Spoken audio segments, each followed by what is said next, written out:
The Jake Asman Show will begin shortly.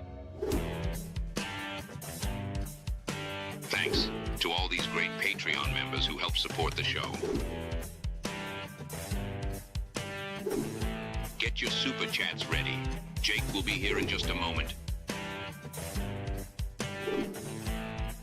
If you love the New York Jets, this is the place to be.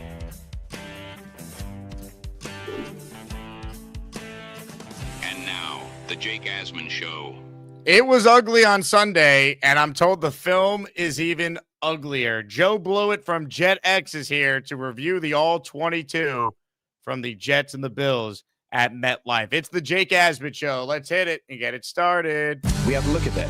Watch the tape. Apparently, I didn't have the guys ready to play. And it's not okay. You still have to fix those problems that you saw on tape. The 2025 New York Jets season is officially here. Can Aaron Glenn lead the team back to the playoffs and finally deliver on the promise this roster has shown? Every step of the journey, the Jake Asman Show will have you covered, breaking down all the storylines, every game, and everything in between. Please subscribe and hit the like button below. Super Chats, baby. Cut the line. The Jake Asman Show starts right now.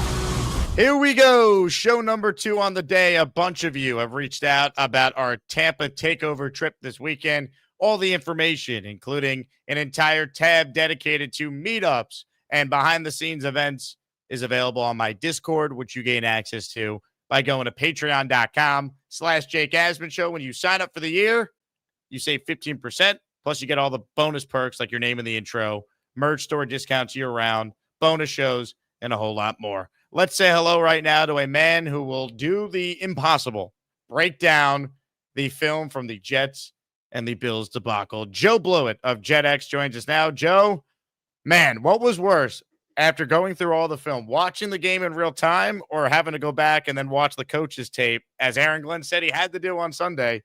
Give us your thoughts on that, Joe. Yeah, that's the worst part, man. It's like I can't just erase it from my memory. I got to go back and break down each individual play. So it's brutal, maybe not as brutal as having to fly out to Tampa this week. So good luck with that. I hope it's a good game and all of that stuff. But yeah, man, like we were talking about a little bit before pre-show, like I've been doing film breakdowns now for 8 years. You know, I think 2017 is the first year I started with McCown, and it's just been awful. So I am very used to this. Do not get mad at me. This is going to be pretty damn ugly. Ugly being the key word here. So if there's small kids around you, Jet fans, you know, if you know, you're in a place where nothing inappropriate could be shown on the screen, this is your not safe for work warning officially. So Joe is going to break down some film. If you have a question throughout, super chat it in and we will be able to answer it. And for those just tuning in, we did announce the winners of our Asaniac raffle this morning. So now we're on to raffle number 41.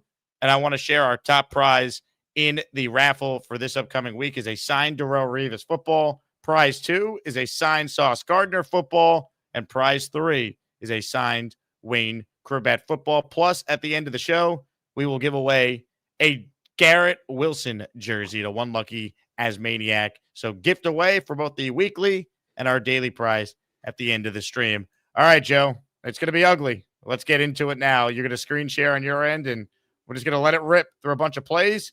And I'm also going to play some faint music underneath us because we believe that might prevent YouTube from being all annoying with copyrights after this airs live. So music's playing. And now let's get to a full breakdown with Joe Blewett. Joe, we all can see your screen. So whenever you're ready, take it away. Yeah.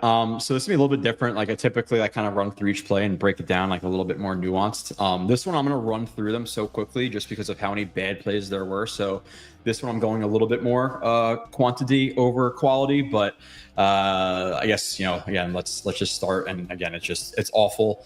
Second play of the game, pistol. We got duo to the right. We have a double team block here from Membu and Titman to 8, and then you have double team here from Myers and Simpson to the backside backer. In Milano, you have Myers, who commits too much to the nose tackle. Want to keep that inside half free. Basically, you want to split this guy inside half of the offensive lineman, inside half of the offensive lineman right here. Take him on at the midpoint, and then peel off wherever gap Milano shoots through. Myers never sees it. And you have a tackle for loss on the second play of the game. So starting off great there. Then we're going to the next play, which is third down, which is already give you kind of a key of, okay, what's going to happen the rest of this game. We know as Jets fans, when you start seeing this stuff, okay, it might be a long day for the quarterback. We're going to have to the top of the screen right here a dagger concept. So you're going to have a bender route. It's going to be a seam or a post based on the middle of the field being open or closed. It's closed, so he bends it a little bit past them, and then you have the dig behind it, and you have Justin Fields who reads it fine, like, hey, that safety is vacating. Garrett Wilson, you have Garrett Wilson in a window, but fires it, puts it too far to the inside and a little bit high, and Garrett Wilson can't even get a fingertip on it while he's diving for it. So great start to the game. Again, a lot of these I'm going to run through quickly because who wants to break down really more than that? Like, it's just evident that this is just it's a missed pass, and Fields, I think he had high accuracy numbers at Ohio State, but I don't think he was as accurate as the numbers indicated. I think he has some problems with touch and accuracy issues, but here we are again.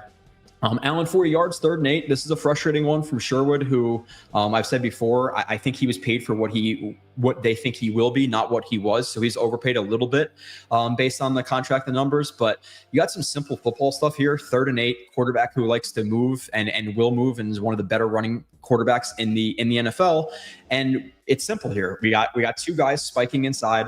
We have Quincy who's wrapping around. They're trying to soften the edge for him, pull in all these guys, give Quincy a nice soft edge to get Josh Allen.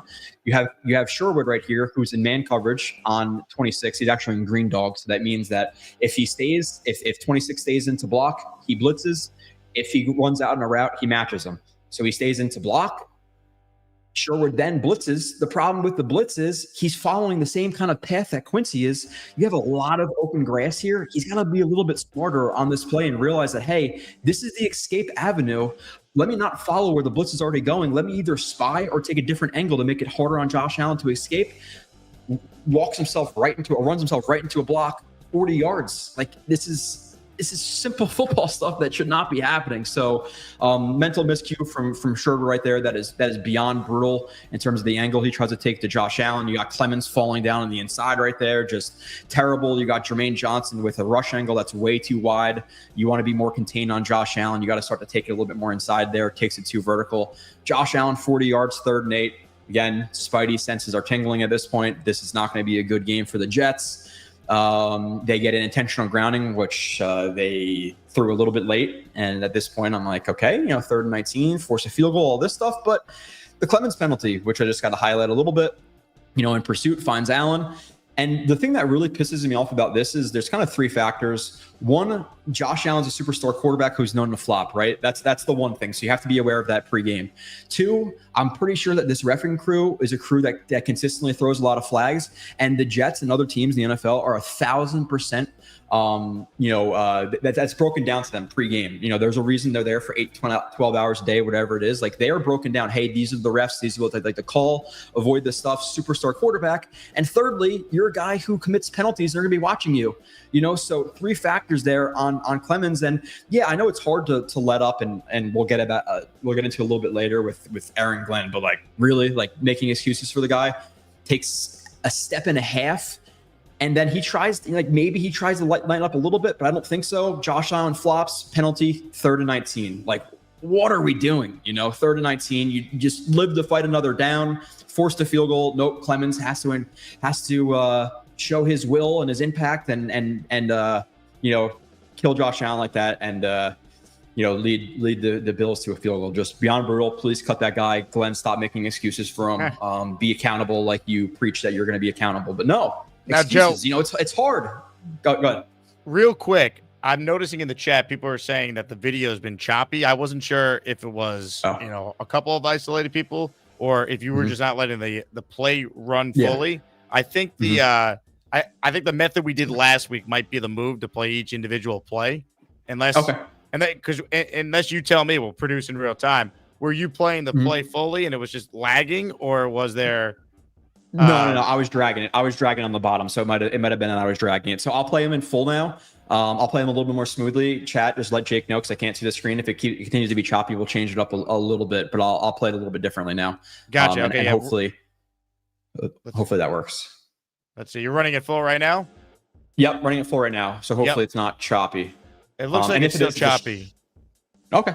All right. If you want to change the way we're doing it, again, I'm connected to Ethernet cord, so it shouldn't be my internet. So it might just be a StreamYard type of deal here. It probably is, knowing my luck with StreamYard and my history doing the show. Let's see if the way we did it last week will work, because I want to make sure that people see the good work that you're obviously putting together here. So let's do the old reverse here. I'm gonna have you reshare it on your.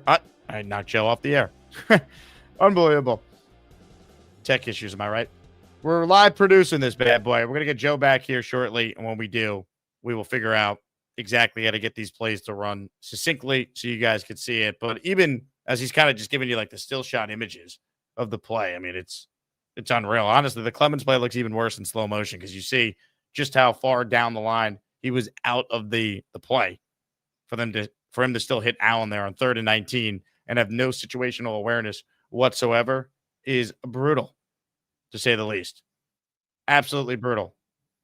So what we're going to do right now is Joe did a StreamYard reset. We'll bring him back on, and then we will see if we can run these plays succinctly now. That was my bad on booting you there, Joe. I thought I was trying to end your share screen so you could share individual plays, and I kicked my own guest out of the show. Hey, shout out to Darth Crypto for being the first listener to gift the membership. He's entered in our Garrett Wilson jersey raffle at the end of the show. Thank you very much to Darth Crypto. All right, let's get back to now this film review. Should work hopefully a lot better this time. Joe, I got the play up on the screen.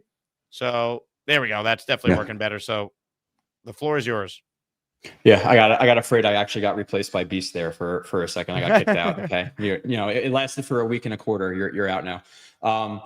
Okay. So here we have a flood concept for the Jets rolling out to the field side right here, and a situation where you want to see like Garrett Wilson. And this is why I say he's like a top 10 to 20 receiver, not a number, like a legit top 10 receiver, just because of some plays he lives in the field. So he runs an over route. And obviously with the fumble by Fields as well. And it's a thing where you want to see a little bit better like spatial awareness. So the Bills run what is it's a cover 3 replace. So if you have an over route right here, the safety's going to drop down. You have this corner who's going to drop off, replace his zone.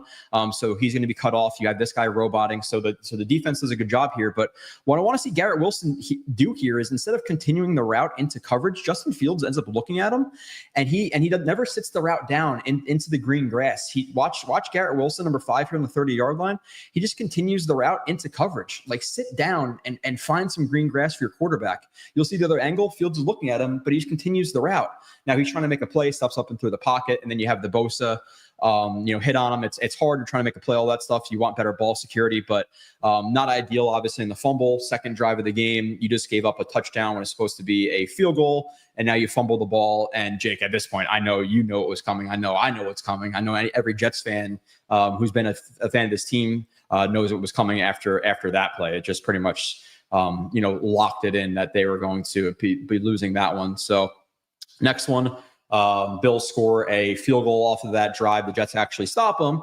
And then you have a look, and I know you talked to Sabo, and I think he was doing some schematical stuff or plays. I'm sure he broke this down, or at least talked about it. But now the Jets get the next drive. I believe this is the third one. They get a first down or two. And you have a team who, at this point in the game, has already blitzed their corners once or twice. You have a look where you have two corners on the line of scrimmage. To the left side of the screen, you got a guy who's in man coverage, or at least over top of Garrett Wilson. Right side of the screen, you have another corner. You can't run an end around look into a look with two corners on the line of scrimmage versus a team who's consistently blitzing their corners. It just doesn't make a lot of sense to do. Engstrand does it. And then another little wrinkle with this too is it's either drawn up terribly where they're depending on Benford, who ends up blitzing and tackling Smith, to fall for the fake and get flat down the line of scrimmage, or Garrett Wilson's supposed to pick him up, but neither thing happens. So is it drawn up poorly, or is Garrett Wilson just not getting to the receiver? Based on how it's drawn up, I would assume that Garrett Wilson's supposed to get there. He doesn't, but an end around right into a corner blitz. It's just, of course, right? So just beyond bad. Can you roll that again? I want to see that a couple times again. Okay. It's unreal. I want the audience to see it, because it's tough to pick up all the nuances with just one player. So I'm playing it again here. I mean, it's just, no one picks him up. It just, no one picks him up. And you're assuming like, okay, is the plan here for him to just scrape the line of scrimmage, fall for the fake, and then not pick up Arian Smith? Like you're depending a lot there on chance. You're like running to him on the play side with a corner blitz. So is Garrett Wilson supposed to crack on 39? I don't think it makes much sense like that, because you have two lead blockers, or you have one lead blocker, and then offensive lineman pulling in things like that. So just doesn't make a lot of schematical sense to run into that. Now, pre-snap, like if you call that play, fine, but you have to notice like after that, hey, as Fields, maybe I should change this play. They've been blitzing their corners. There's two guys mugged up on the line of scrimmage. Let's not run this play. But instead, they decide to run the play, and then we get a loss of 10 because of that. So here we are. And then obviously they end up punting. They had two completed passes at the half, I believe, 80, 90 yards before Tyrod came in for garbage time and added like 50 yards. Play here to Arian Smith, which looks great. If it was a completion, awesome, but it doesn't even matter because Arian Smith is lined up off sides. Like he's at the top of the screen. He's like, attention to detail, little things. Let's not line up off sides. Look at your foot. Is it behind the ball? No, I'm in front of the ball. Okay, let me back up half an inch. Nope, doesn't. You have a flat 7 concept right here, which is a smash variation, and Fields is late on this throw. So what you want to see happen is, and you're going to have these routes synced up with the drop. And once he gets to the bottom of his drop right here, at the end right here, you have to notice the picture here. You have this corner who's the corner to the top of the screen. I know you can't see the cursor. His hips are opened up. That corner route's going to be open. So if that linebacker sits who's underneath and this corner is over the top with his hips open, you got to deliver that ball. It's a ball that a good quarterback throws now. It's a ball that you have to be anticipatory to throw it. He's not anticipatory. He takes an extra hitch there, throws it, but then he also throws it too high. Simple concept. You have to be decisive. He was not decisive. Fields. It's like the opposite of what he did last week, where he was processing at a high level, ball was on time. It's like he completely reverted back to that. He's really good one game, really bad one the next. So you can't live in the NFL with inconsistency at the quarterback position. It's funny, like as soon as you sort of question Justin Fields, like, oh well, why don't you like him? It's like, well, because the film's out there. Like he wasn't good with the Steelers last year. There was a reason he was benched. Obviously, like, and people will be like, oh well, with Russell Wilson was promised the starting gig and all that stuff. Let's be real here, Jake. Like if he was lighting it up, they keep him in the game. Like they keep him, they start him. They're not just going to bench him for Russell Wilson if he was lighting it up. Nonetheless, so you have first down, loss of 10. You have second down, miscommunicate, or you have the false start. You have or not the false start. You have the lined up off sides. Now it's 3rd and 20. Let's try to get some yards back. Let's play field position game. That's what the Jets are great at. You have Garrett Wilson coming from the left side of your screen on a drag route. And Justin Fields fires it back shoulder, but the dude puts so much zip on balls, and this is something that Zach did a lot. Just put it on him, and you don't have to throw an absolute heater to him. Like make it easy. Now, with this being said, Garrett Wilson, you're paid $32.5 million a year. Is this the ball that Garrett Wilson should be catching? And, I don't want to, like, everything's negative right now. Dunking on a superstar receiver for the Jets, probably not the smartest move for people liking me, but let's just be realistic here. Like he should have sat down in that zone. And this is a ball that's back shoulder and too hard, but a receiver should make. He doesn't. You have the play last week where, Jalen Ramsey, he puts his head on the ball, but if Garrett Wilson stopped jumping for every reception, catching it with his body, maybe he adjusts to it quicker and can hold on to the ball. So there's reasons that Garrett Wilson's, but still, that's not the point. Catch the ball, Garrett Wilson, when you're paid that much money. It's just being realistic. I think it's fair. I think it's fair. Look, everything when you have a performance like that is fair for criticism. I mean, that's how bad it was. And look, they paid Garrett, so 100%. You want him to make every play possible. I think it's fair. Like, that's just not realistic when you have these guys throwing 50-mile-per-hour, heaters over the middle. Like I think that's a little bit realistic and easier said than done. But in that situation, catch the ball. So Garrett needs to just be more consistent. Stop jumping when he catches. That's one of the biggest things. Body catching and jumping when he catches the ball has been an issue for him. So So next play, we have. This is sauce. Again, naturally as a Jets fan, you have, I believe it was a quarterback pin and pull. Michael Clemens hits Josh Allen's nose, breaks it or whatever he does, bloody nose. Trubisky comes in for 3rd and 7. I knew, everybody in the chat probably knew this is going to be a first down because it's the Jets. backup quarterback comes in, all that stuff. Sauce Gardner in man coverage on the number 3 to the bottom in the slot. And you get a holding, and he's beat by Palmer.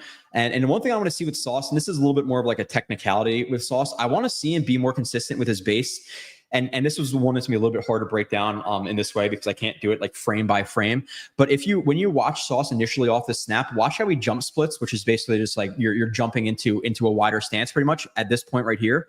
When you jump split, you don't have your hips are locked forward and you don't have as much like lateral movement. So I want to see him be a little bit more consistent with this technique. Now, with that being said, he still gets 2 hands on. The problem is he feels like he has to reach for contact. And when you're 6'3", it's going to put you off balance specifically because you're just not as close to the ground, not as good of a center of gravity, all that stuff. 25 yards, whatever that was. The thing I will defend Sauce with in this play is if you watch it, would casual football fans even know who those 2 guys are? Probably not, so not great from Sauce there. Missed a sack later on in the game, which I'm step up into the pocket. Sauce took too shallow of an angle, just inviting Josh Allen to reverse pivot out of there and get to the sideline. If anything, make him step up into pressure, not out of it in the pocket. So the angle's bad too from Sauce there. So again, and like you said, yeah, he might not bring him down, but wrap him up and let your pursuit get there. You can't come in like a bat out of hell, out of control. So that's what happens. Play as you set it up here, Joe. Yeah, so he is on the near hash, standing up as a linebacker. So he's right behind JJ at like the 40 or I think like the 38-yard line. If you can see him near hash. So they're running they run cover 3. So you got 3 high, and again, you can't see my cursor, which I wish you could. You got 3 high, you got 4 underneath. So Ball is and there's no number 2 threat right there, right? There's only the 1 receiver to the bottom. There's no 2 threat. So what Ball has to do is he can stay a little bit more shallow and like play in the run game, but he has to be super alert to anything crossing the field because that's going to be his zone. He stares at the quarterback, falls for play action, and look how far he's outflanked to the sideline. Now we get lucky here that Dawson Knox drops the ball, but like it's not the point. I am 1,000% more process versus results, and it's just a bad play by Ball. You got to have better eyes, and you got to be aware of that stuff. The Jets have been getting absolutely destroyed by play action to this point in the season, getting sucked up by it very, very badly. So it is something that they need to emphasize, no doubt. So Ball getting outflanked there. Yeah, they drop it. Great.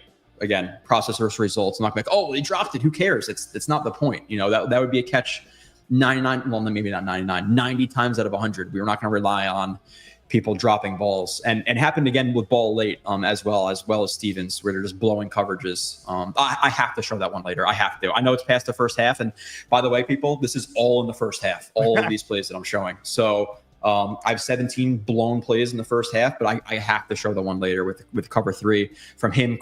3 more plays from the second half, giving him. This one's a little bit more nuanced from the Jets, but you're going to have a quarters coverage. So, and there's a bunch of different cover 4s or quarters. There's box, and there's red 7, and there's 1,000 of them, mag, all this stuff. So the Jets are going to play it to the bottom of the screen, where if one of these guys stays short, the slot's going to match him. And if anybody's vertical, or if there's only one guy vertical, you're going to have both of to the bottom of the screen, the 2 corners who are off line of scrimmage, or the 2 DBs, they're going to match that vertical. Okay. So you have Brandon Stevens to the outside right here, who's depending on Tony Adams to match the inside, because that's how it plays out. The one goes short. So he should have help to Tony Adams on the inside. Tony Adams blows a tire. He's not there. And Cisco ends up, same kind of thing. The one goes vertical to the top. He's going to drive down on that. He starts to drive down on it. He sees Josh Allen's eyes going over, or potentially, going over top of him and seeing Palmer open deep potentially. And he goes to match it. But you have 3 guys who end up being responsible for one. And I know the ball's not there, but like, come on. If he threw that ball because he was being ballsy, you have a touchdown on 3 dudes. Really kind of like 2.5. But Tony Adams has to be better there. And I know he blows a tire, and this is maybe the play he got hurt. I don't know. What was the injury, Jake? Do you actually know what the injury was? It was like a hammy or an ankle or something? Maybe that's when he... JJ had the ankle, and Tony Adams left with... I don't remember what his injury was. I don't remember off the top of my head. Yeah, maybe this is the play, because like he blows a tire there. You can see he starts to run with it, but he starts to limp. Groin. The problem here injury. is Groin. Okay, so maybe it was his groin. Yeah, maybe that could have been a groin too. The problem is here, he needs to play with heavier inside leverage. Like, why is he letting him cross his face, and why is he on the same vertical plane as Stevens when he's depending on you to be inside? So like, even if he didn't blow the tire there, he didn't get hurt, he's still outflanked there. So just an awful play from Steve, or not from Stevens really, but from Adams on that one. So and also again, real quick, Joe, the actual play there, right? Once again, opportunity for the Jets to maybe come up with a turnover, make a play. They don't do it. They don't fall on a fumble. They have not caught an interception yet. They dropped 2 against Rodgers.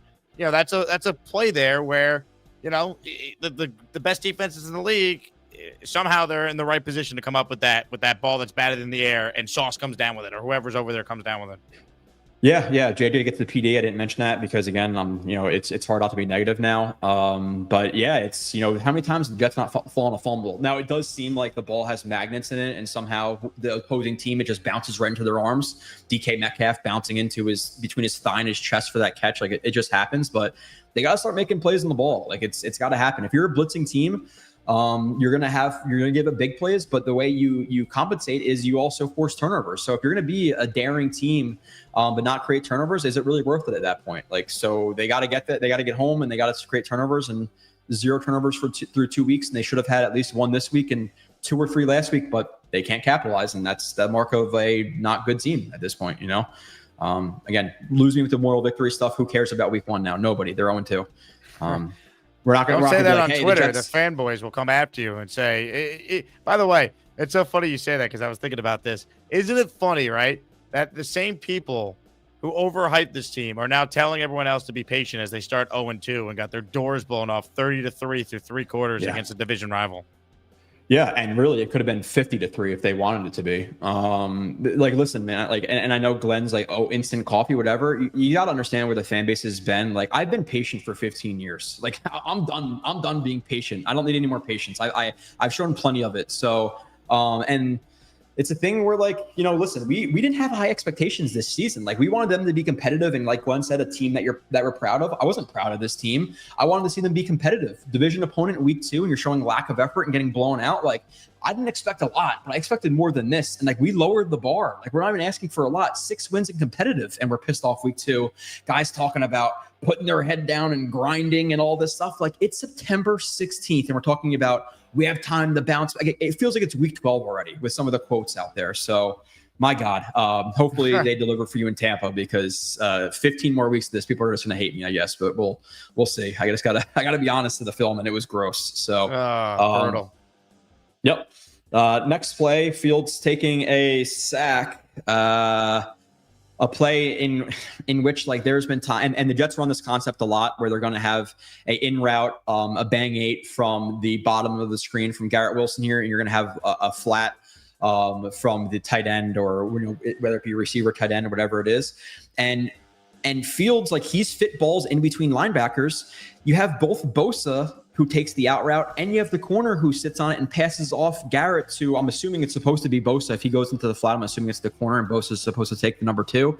Bosa most likely blows it. You have Garrett Wilson, who's wide open, and Fields comes off of the read too quickly and then takes a sack. It's so there's times he stares at the receiver too long. There's times he comes off of it too quickly. What is Engstrom? Certainly, we didn't like the play call with the Arian Smith end around that we already covered.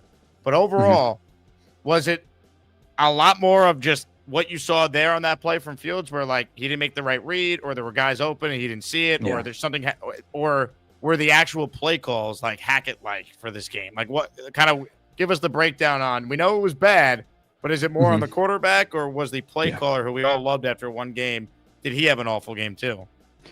Yeah, no, I wouldn't say awful game from Engstrand. He's young, he's gonna have his bumps. You blame him for like I said, and I'm sure Sabo said, and I'm gonna go back and listen to what he said. But running into corner blitzes was obviously bad from him.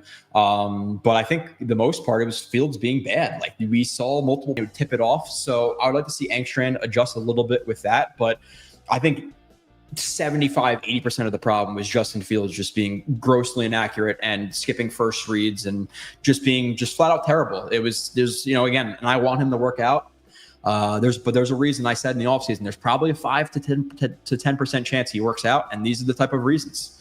So it just is what it is. It was a lot on Fields. Yeah, all fair. Yeah. The Lup Man is the first to gift a 5 spot during the show. For those of you that tuned in late, we are going to give away a Garrett Wilson jersey at the end of the stream. So, Luppy, thank you for supporting the show, and we will put you in the Asaniac raffle for 5. Hello? You play to win the game. All right, let's get back now to the film review with Joe. But first, a super chat from PBM who says, "Where did you learn how to break down film? Also, salute to my brother in blue."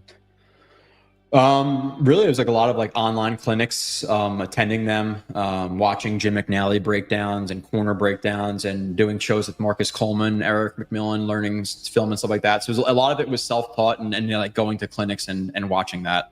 I played in high school as well, but I didn't know crap in high school. I kind of sucked. I didn't really care about it. I was on the team to drink with the football players, realistically, and then I got into it after. So a lot of it's just attending clinics and reading books and stuff. It's all out there. You can learn pretty quickly. I love it, Joe. You do great at this, man. We appreciate your time every week. So here we go. The next play, I'm going to pause it and you take it away.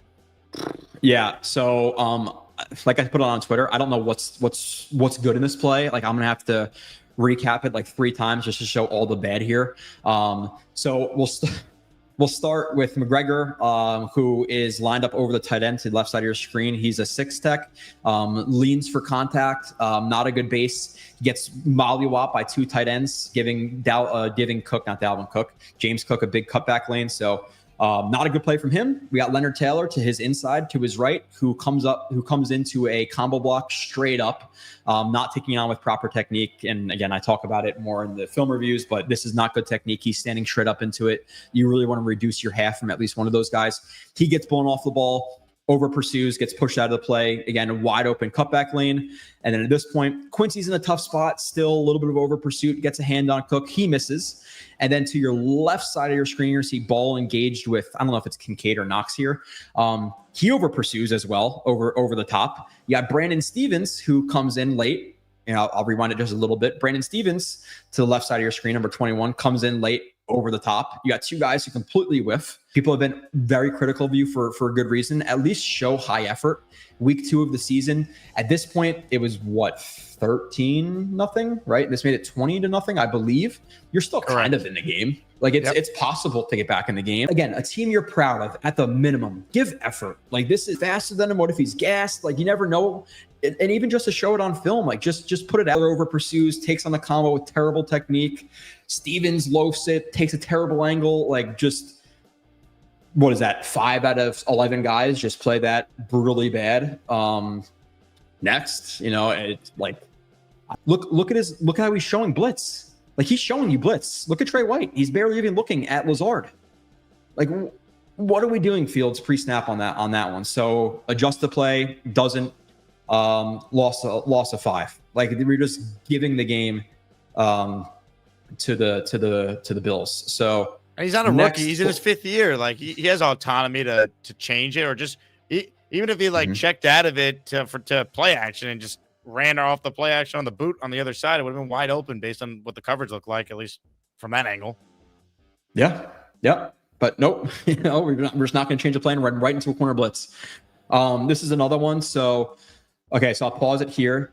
Top of the screen. Again, you can't see the cursor, but the corner to the top of the screen on the 30-yard line is Stevens. And then the linebacker, stand-up linebacker on the far hash is Ball. You got cover 3. You got Stevens, who's responsible for that outside third. You have Ball, who's responsible for the flat. Watch them both. And really, I don't need to break this down. Watch how badly they get beaten and look how badly they bite on play action. That's really all I have to say. Just watch them both on each play. Look how badly. So Ball is supposed to be in the flat right there. He's outflanked by 10 yards. Like, not even the corner out, but look at Stevens. Look how badly he gets beat. Like, what are we doing here? This is simple stuff.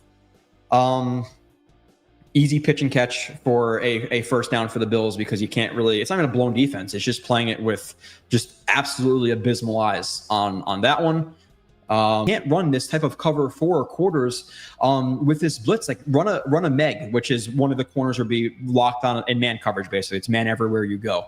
So I don't want to see a quarters coverage where they're both doubling your vertical with a blitz, because now Sherwood's completely out of position. It's 3rd and 9, and you just gave him the down based on leverage. Like at the minimum, get Sherwood more outside here so he can match the flat, but there's no chance. Like the Jets defense has no chance based on that call. So not a good call from Wilkes. You can't be doubling the vertical, doubling a vertical route with nobody on the 2, basically. Like, what are we doing there? Next, I think we have only a few more plays left. A few more plays left, and we can get to whatever else. Blown defense. Let me see. What's the next one? Real quick, Joe. Anthony made a good point. Damn, this team misses CJ Mosley. Do you think if Mosley was on this team, like he's recognizing that and like he's gonna be like, hey, like we can't run this call, we're gonna switch it? Like how much of that is on Sherwood as the defensive captain to recognize it as well? It's hard to know exactly how much he has in terms of like being able to change the play and like responsibilities they give him. You're assuming he's the green dot player, so he should have those responsibilities. So it's a lot on Sherwood. It's and like I don't love the call from the defensive coordinator either, but at least Sherwood has to get wider to at least be able to match the flat or change the call, you know? So I think it's on both, but you definitely put it on Sherwood as well with that one. Next, this one's easy. So the Bills blitz, they're in man, they're in one cut right here. So the safety on the 40 cuts anything crossing, and then the other deep safety just running cover 1. So he's deep middle. You have pre-snap. You have and again, it's a little bit hard to see. You have Isaiah Davis lined up to the left of Fields, and there's a linebacker pressed like right inside of Fasciano. He's in man coverage on Isaiah Davis. He takes like a false step forward. Isaiah Davis outflanks him into the flat. He's wide open. And if he completes this ball, I'm not saying it's a touchdown, but I'm saying it's an easy, at least 10 to 15 yards here. Fields rifles the ball behind Davis. It's a drop.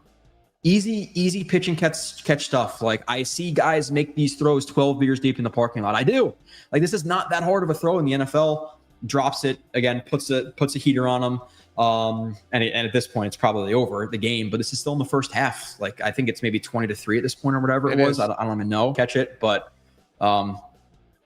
still, obviously not ideal. Next one we'll move to is a play where he misses Taylor. Blitz. There's a blitz in his face on this one, and this is a throw in the NFL that you gotta make. One, recognize the blitz coming and tip in play where it's like, oh, catch the ball. But, in terms of how hard this was and how high, and I'm skipping on purpose right here. I'm trying to get like the picture of that's a hard ball to catch, man. Like that's not very easy for Mason Taylor. So lighten up on him. But another missed throw by Fields right there. Let's see. I think that may be the end of it. Let me check if I have any more plays. Yeah, I have no more unless you want me to do some more blown coverages in a second. But like it was bad. Quincy blew a defense where he was supposed to match the flat, didn't match the flat, matched the running back with Sherwood. I'll just give you the quick. You have Ball, who's in a cover 2 zone, supposed to match the number 2, just spot drops, allows an easy out route for a first down. You have the sauce from this game. You have a 7-step drop with Mason Taylor blocking Joey Bosa one-on-one. Come on. Like, what are we doing here? So I'll save the bad film, go to the review for that rest of that. But like, does it get worse than that, Jake? That was all in 2 quarters of football.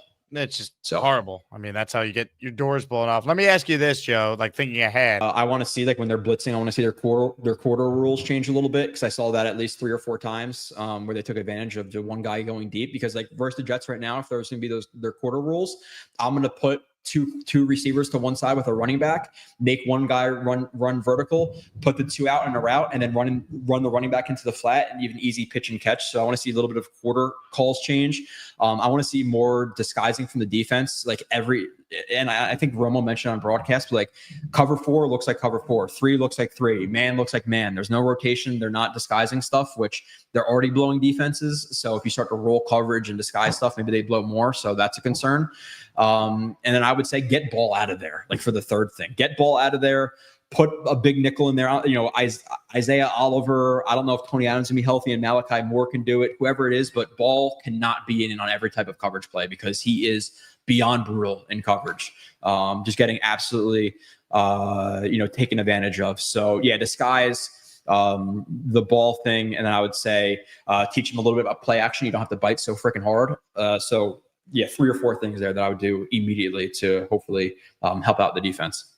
Ladies and gentlemen, that is Joe Blewett's film review. Now, Joe, your thoughts on potentially adding another coach to the staff for Sunday? Coach Beastbreaker, could he potentially help the Jets get things going on Sunday? Yeah, I know they'll bring at least a level of aggression. I think we'd at least be at minimum proud of the team. So I think it's an addition. Is that the real hair, by the way? Is there that rat tail? Is that a real thing? That is real, and it is spectacular. Yeah. No, I think just for the style points, Beast needs to be out there. So I would absolutely love to see it, no doubt. Ladies and gentlemen, Joe Blewett does approve. All right, if you have any questions for Joe, now is the time. Excellent breakdown, despite how painful that was to go through. Luppy made a comment here. He says, I don't think Fields can throw the out route. Is it just me? When you watch Fields, is that a route that he's just not good at? We know he's good at throwing over the middle to the tight ends if you just check like the stats when targeting a tight end. But your thoughts on this comment from Luppy? He's inconsistent with his accuracy. I don't think it's an out specific thing, so you can't just take that out of the game. Outs are obviously a huge part of it's a very basic route that you're going to throw in the NFL, so you can't take it out. But he has to learn how to control the velocity on the ball. Again, very similar problem with Zach Wilson throwing heaters over the middle on a drag route. Fields has to learn how to do the same thing, and his mechanics have to improve. The load up is long, is inaccurate type of thing. Ryder wants to know how long until Wilkes is replaced. What was the question? How long before Steve Wilkes is replaced? We're 2 games in. Here we go. Man, I don't know. Do we have was that week? What week was that against the Bengals where Saleh overtook the play calling? Like, do we have a situation like that soon? Because Wilkes is week not 3 or week 4. Let me think. Zach came back for the Steelers game, so that was the 4th game. Yeah, it was week 3. He did that. Yeah. Maybe there's a situation like that, but it has to be relatively soon, man. Like it's a thing where you've allowed 30 points back to back. And again, if the Bills wanted to put up 50 points in that game, they were. Josh Allen came out relatively early into the 4th quarter, right? They took their foot off the brake or off the gas. They were just running the ball to kill the clock. Like they could have easily scored 50 points. You saw how many blown coverages there were last week, blown coverages this week. So if your defense continues to play like a bottom 5 unit with all the talent they have, it's not like they're barren of talent. Like they have good guys in this team, but when it's not clicking, it's on the coach. It's obviously on the players too, but it's on the coaches as well. So they got to do something. And if that's what it is, then I'm all for it. Dave Briga says Fields apparently doing similar things to Zach Wilson, except Zach Wilson has a 10-cent head. I'll tell you what, watching Fields Sunday, I was having Zach Wilson PTSD. Joe, you watched probably more Zach Wilson than anyone because not only did you watch the game on TV, you then watched all the film after. Did that remind you of a Zach Wilson type of game? Did that? Yes.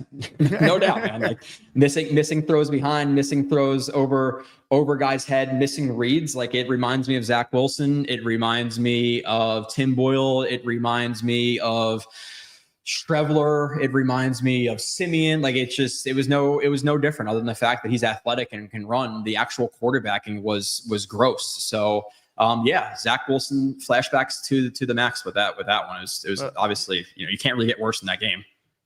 It's funny. So, speaking of Zach Wilson and former Jet quarterbacks, Mike White got signed to the roster by the Bengals today. Mm-hmm. Yeah, the team that he destroyed. So can't beat him, join him.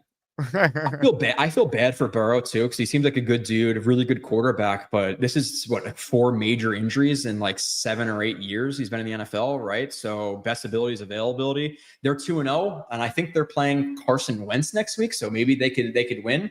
But I want to see the Bengals in the playoff because they're an exciting offense. But maybe Mike White takes the realms because right now it's Browning, right? So Browning's going to start. He's pretty solid backup. But I guess Mike White for quarterback 2 for 3 months. Can't hate on Mike White. Even though like looking back at that, right? Like in terms of the organization and all that stuff, it's like your backup quarterback comes in and the entire team is wearing Mike White shirts. Like not the best look for the culture in your team, but nonetheless, here we are. There's a reason we are where we are. We are the Jets. Now, Joe, I cannot believe your generosity. Joe Blewett just gifted the community a 5-spot of channel membership. We're the freaking New York Jets, so we're built for this shit. Joe joins the Garrett Wilson raffle at the end of the show for 5, and you got a chance to win the following 3 prizes next week, Joe, in our weekly raffle. Signed for Bet football, signed Sauce Gardner football, and a signed Revis football. So, Mr. Blewett, job well done. I think all those would be nice additions to the cave right here. But no, I appreciate being on the show and now every week. So I'll throw some back and donate some memberships for you. Here's what I would love everyone in the chat and those not watching live to do. So in addition to some of the plays you just saw Joe break down, he also posts a bunch of stuff on X in addition to the full length film breakdowns you guys always check out on Jets X Factor. But I just put Joe's Twitter handles or X, whatever we're calling it these days, in the live chat. So give him a follow there. You can see some of his most recent tweets are all just different plays from this game. Not that we all want to watch more of this game, but if you want to learn about what went wrong, like we certainly like to on this show, you can follow Joe on X. I just put his handle in the chat for everyone that's watching live. Mr. Blewett, you are the man, my friend. Hopefully next week when I'm back from Tampa, we are reviewing the first Jets win of the season. Wouldn't that be nice? Please God, no more moral victories. I don't care if it's 31-30. It's still 0-3 on the stat sheet. It can't get worse than last week, right? Or can it? We're Jets fans, so maybe we're expecting it. But yeah, pray to God. Have a good trip. I don't know when you're going down there, but I'm sure you're having some events and stuff. So make sure to go and grab a beer with Jake and go to the pregame and all that stuff. And let's review a victory on September 23rd, 7 days from now. That's the hope, because this stuff is just starting to beat me down. Apathy 2 weeks in, Jake. Not great. It's tough, man. It really is. It's tough. Joe, you're the man. Talk to you soon. Yep. Appreciate you, Jake. Joe Blewett from Jets X Factor with us there. Follow him on socials. Read his work. Great job, as always, by Joe. Let's shout out Derek, who gifted a membership. He joins our raffle for 1 with this. Thank you, Derek. Let's see. Hennessy with a super chat. As much as I hate it, it's looking like a 2-year rebuild. Is it, though? I mean, we've been rebuilding for how many years now? Right? Last 2 years, we were all in and it blew up. We actually won less games than we did in quote-unquote rebuild years. I don't know. I just think they need to show us more than what we saw Sunday. I don't know what the exact expectations are now going forward. We'll see what they look like Sunday. I know it's certainly higher than what we saw last week, because the same people now that are trying to just always just excuse the ineptitude of the Jets. You see it on Twitter. The same people who are now telling everyone to be patient, right? These are the same people that were overhyping the team and telling us they're going to win 10, 11, 12 games. So we need to see more than what we saw. That's for sure. Lane Train in the house. How do you feel about the Jets? Lane? Not great. Not great. Scott checks in. We are finding out we need more box manipulation, infiltration, compromise, ... box. Scott. Calm your freaky down. I don't know what you think this show is. The Human Fund joins our raffle for 1. Thank you, The Human Fund. Eli Betts in the house. Shout out to you, Eli. He just gifted 5 channel memberships.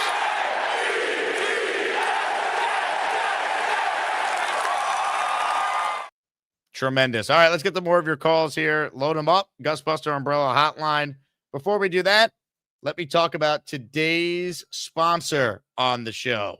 Sports are all about competition. Every snap, every single moment, it all matters. That same energy is what 1v1me brings to video games. Every single day, you could watch and stake on matchups in Madden, NBA 2K, FC, and Call of Duty Search and Destroy. All the games are streamed live. Every match has refs, and payouts are instant. And these aren't just random online lobbies. These are the best players in the scene, pros, streamers, and rivals, with season playoffs and championship games on the line. Every game matters. Over 100 million has already been paid out on the app, and the community is growing fast. If you're a sports fan, a gamer, or just someone who loves having a little extra on the line, 1v.me is where you need to be. It's not just about winning. It's about bragging rights too. Every match has a chat going crazy, and you could back your pick in real time. Download today. Use code Asman. Your first stake on the app is free.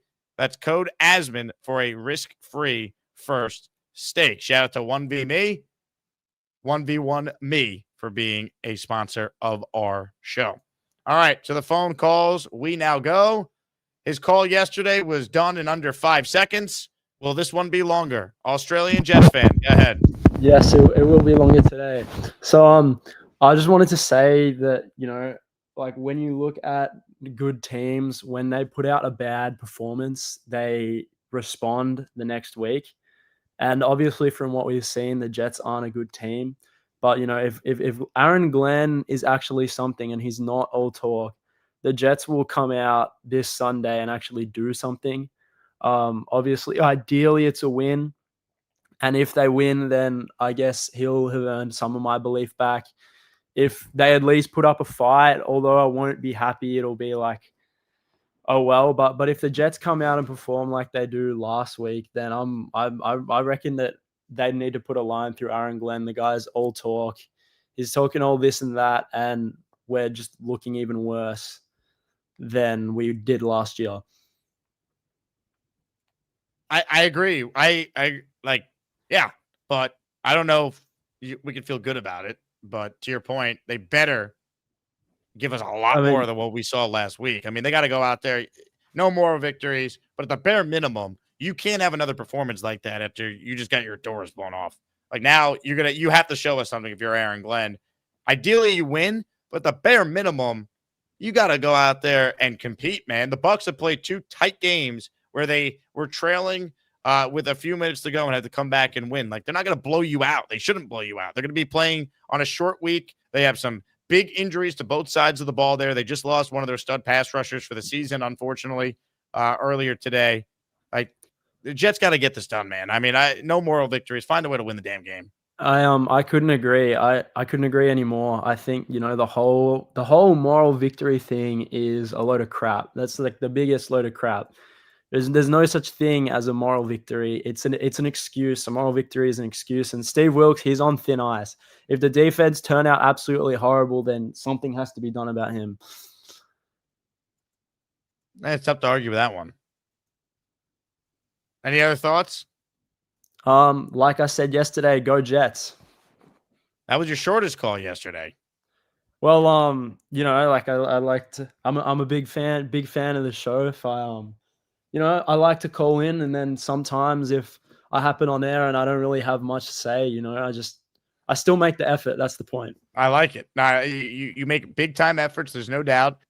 Now, for those who are new to the show, Australian Jets fan might be from Australia, but he currently resides in Finland. How are the people of Finland feeling about the Jets debacle on Sunday?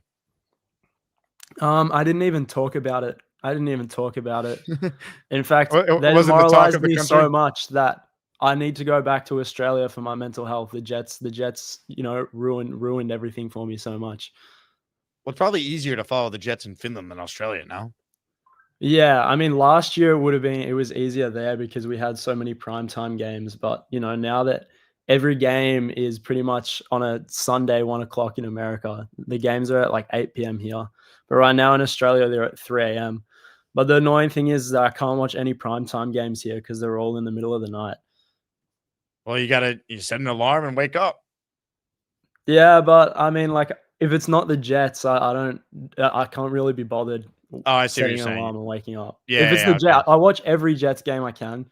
But if it's not the Jets, I'm not gonna really bother to make the effort. I mean, yesterday the game was at 2 a.m., so I was awake and I fell asleep at halftime. But yeah, the ones that start a bit later, like I didn't see anything of the Chargers Raiders. If the game starts like after 3 a.m., then I'm probably not gonna watch it. I'll tell you what. Keep up the great work, AJF. You're representing us in Australia and in Europe. I will. Thank you. You get the fuck out.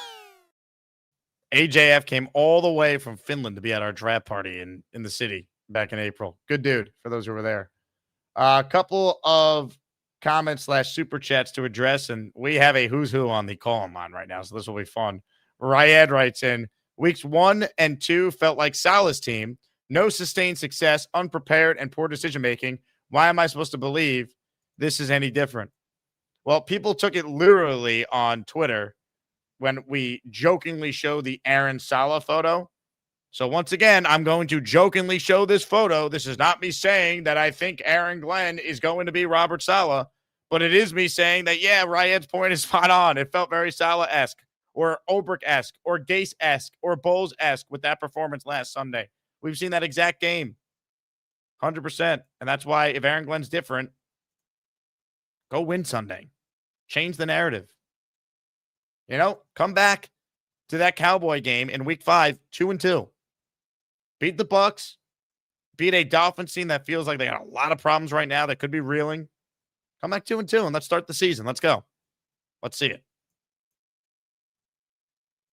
Sam with a super chat. Could we just start the Start AZ Club? Play him already. I agree. Do the Jets think he's not ready? Is it because they're so dug in with Stevens? I don't know the answer to that. Unfortunately, AZ got hurt over the summer, so it's not like we saw him a ton. We have an idea on where he's at. But I would play AZ Thomas. I mean, the effort by Stevens, we just showed it on film. Brutal. More calls right now. Ladies and gentlemen, this guy will be in Tampa, and many Asmaniacs are very, very excited to meet him for the first time. He thinks that Charles and Bobby need to get a job. This cowboy hates to see Asmaniacs complain. What he call him, one punch breaker. You need to get a job. What he call him, one punch breaker. The beast is on his ass. Call him one punch breaker. Does anyone see me back? Call him one punch breaker. He'll only need one.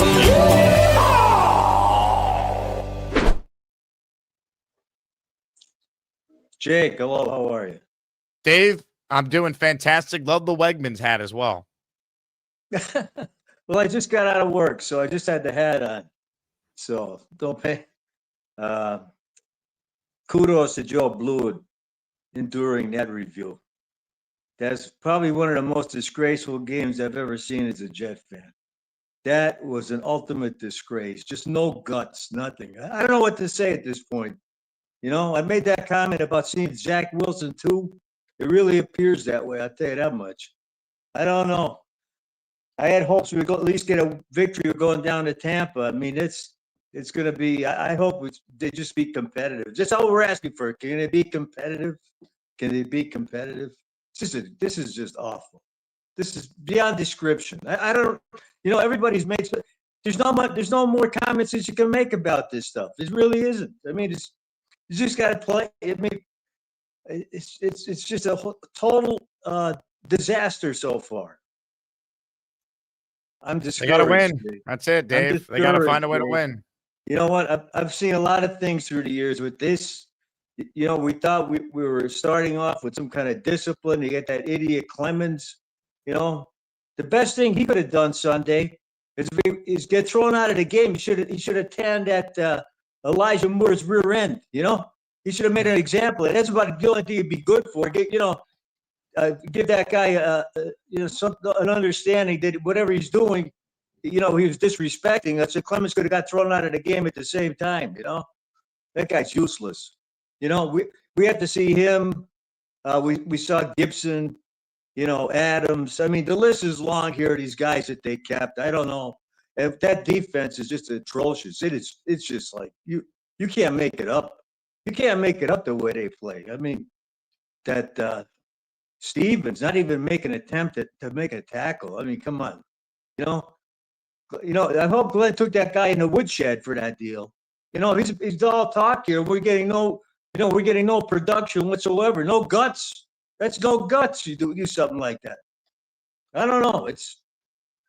You tell me, Jake, what's the answer? What is the answer here? I mean, we constantly have to suffer, get beaten down? When I went to work Monday, they laugh at us now. I mean, it's the laughing is worse than ever. They say if they don't go into Tampa, my friends and fellow workers, and they think it's a joke.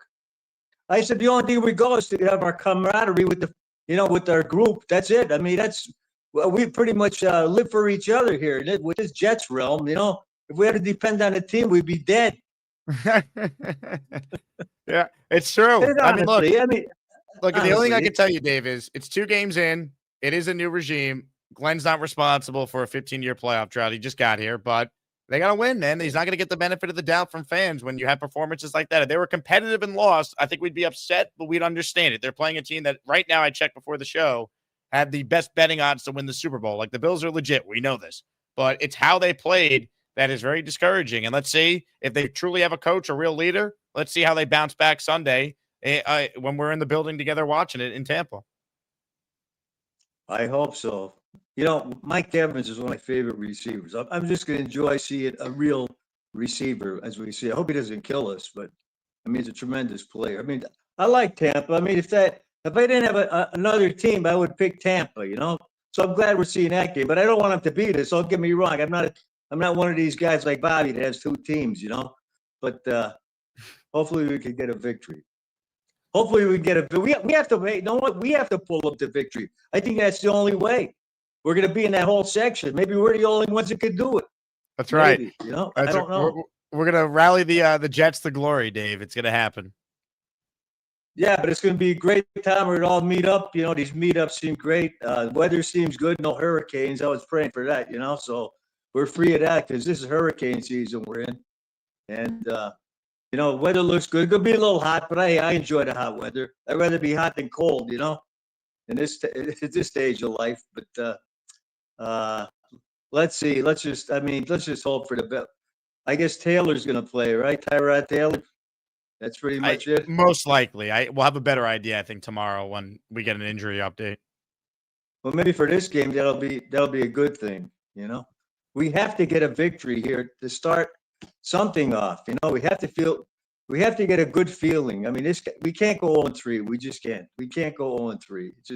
We can't let it happen, Jake. We have to pull the victory down there. You know, we'll have to give them the good old one punch. That's it. And Neil's not going to look. They did us in. Neil's not going to be there. Neil won't be with us. So it was a bad day overall Sunday altogether. So let's just go. All we can do is go forward. That's all we do as Jets fans. We have to be. It's hard to be optimistic after that Sunday affair, you know. But let's try. You know, let's have. We're the ones who are going to have to achieve for this team because certainly they're not going to do it without us. We have to be the achievers for this team. That's it. Let's get it, Dave. Let's get a win Sunday. All right. Let's do it. See you down here, Lord Berlin. You know, everybody have a safe trip. If I don't talk to anybody, ladies and gentlemen, there he goes. One punch. Dave Brigger. He thinks that Gary needs more shots upside his head. This cowboy hates when you don't believe in achievement. Well, they call him One Punch Brigger. The moon landing was great. They call him One Punch Brigger. His claim is not too dirty. They call him One Punch Brigger. Hated jokes is like his ass. One Punch Brigger. Does it know they need done? Now, Dave Brigger really wants Neil to come to Tampa. And Neil said if the Jets had one Sunday, he'd be there. But maybe we could convince Neil to come to Tampa anyway. Get ready for Neil. He will make 13 points about the New York Jets and maybe hump a Patriots jersey. Get ready for Neil. He's probably smoking a big fat cigar and burning his house to the ground. That's Neil.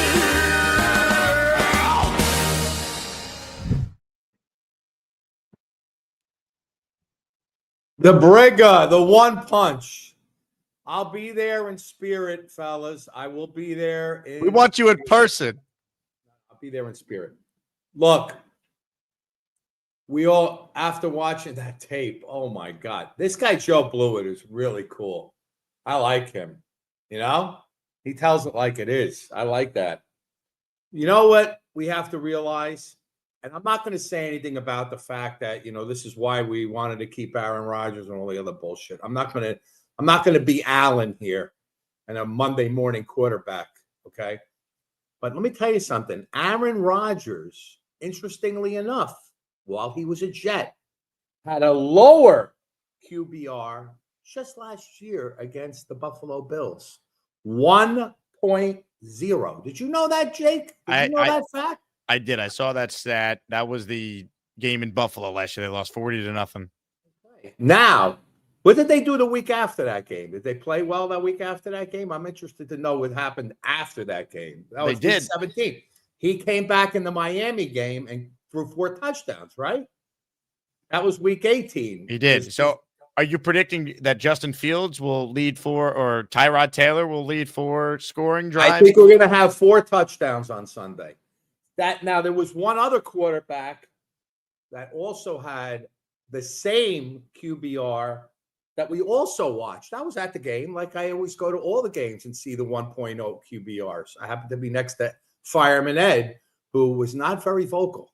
He was screaming at the bench, but not very vocal in person. I would tell you, he looked like he wanted to cry in my arms.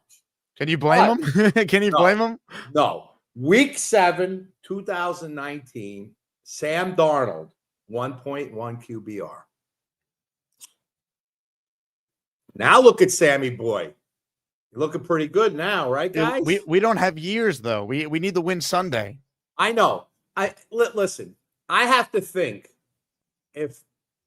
look, when you want to be an effective coach and you're a drill sergeant type, let's assume that in person, Aaron Rodgers, nobody was looking to go to practice today. They didn't even practice today, right? They don't go until tomorrow, right? Tuesday's an off day. You're talking about Glenn. You said Rodgers. Yeah, Glenn. I'm sorry, Glenn. So tomorrow they go to practice. Okay.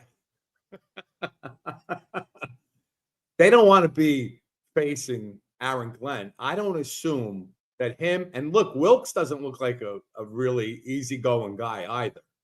So when they go in tomorrow, man, they are going to face the gauntlet. And if I'm Aaron Glenn, I'm going to say one very simple message. I'm going to say, if you ever put a performance on like that dog shit we watched on film Monday, I am going to wear my 31 uniform. And this is for you, 21 Stevens. I'll put the uniform on and I'll come on the field and show you how it's done myself at 54 years old, because I could do a better job than you. So that's what's going to happen if you do this bullshit one more time. So get your asses out there and start running laps. And Clemens, you keep running until I come get you. I don't care if you got to run from now, but you've got such a great body. Get out there and run. I want you to do a marathon while we're practicing. I don't want you to touch anybody. This whole practice, you're not touching a single guy on the team because you might get another penalty. So just run. And I want you, while you're running, I want you to do this. To tackle air, because I don't want you to touch anybody. Clemens. You want to see a great Clemens stat, courtesy of our guy, Buffalo Jet fan? I saw this today. Michael Clemens is currently the only NFL defensive lineman with at least 70 snaps that has registered a 0 in all 7 of the following categories: solo tackles, sacks, quarterback hits, quarterback hurries, quarterback pressures, run stops, and batted passes. Now, I want to take that stat. I want to take that if I'm Aaron Glenn, and I'm going to tape it to the top of his helmet while he's running around the field all day long. And I'm telling you, Jake, if this is done properly,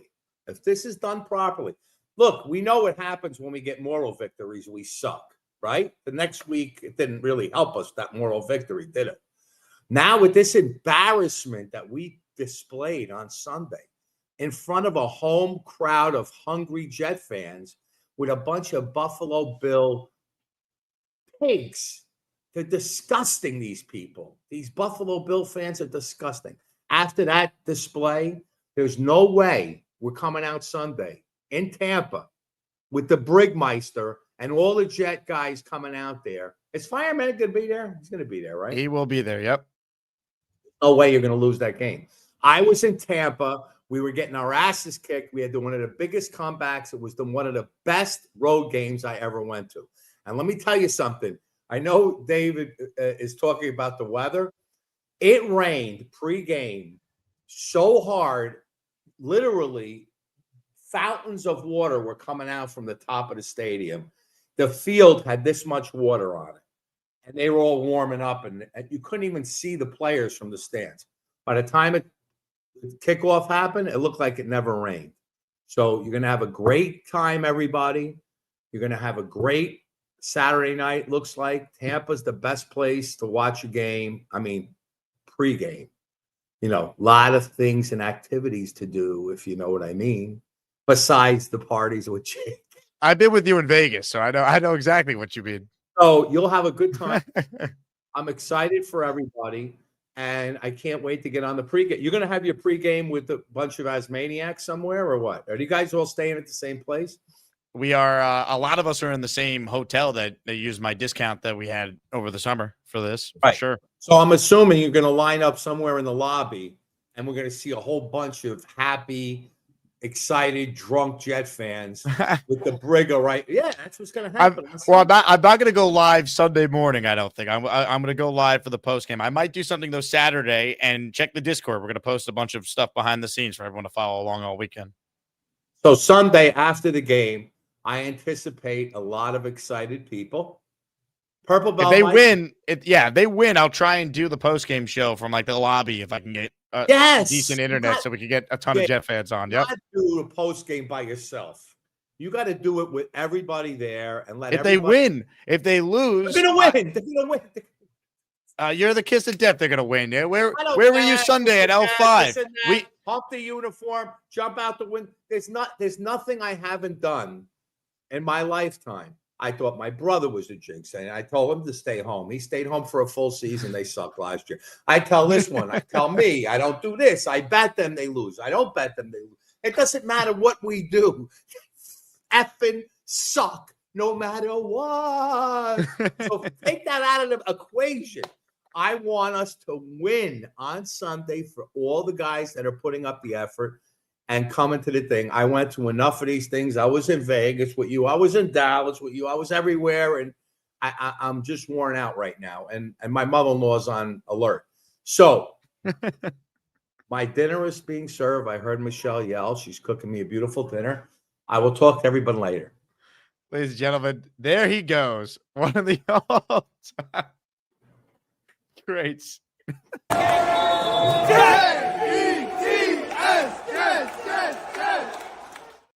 Oh, God, I love Neil so much.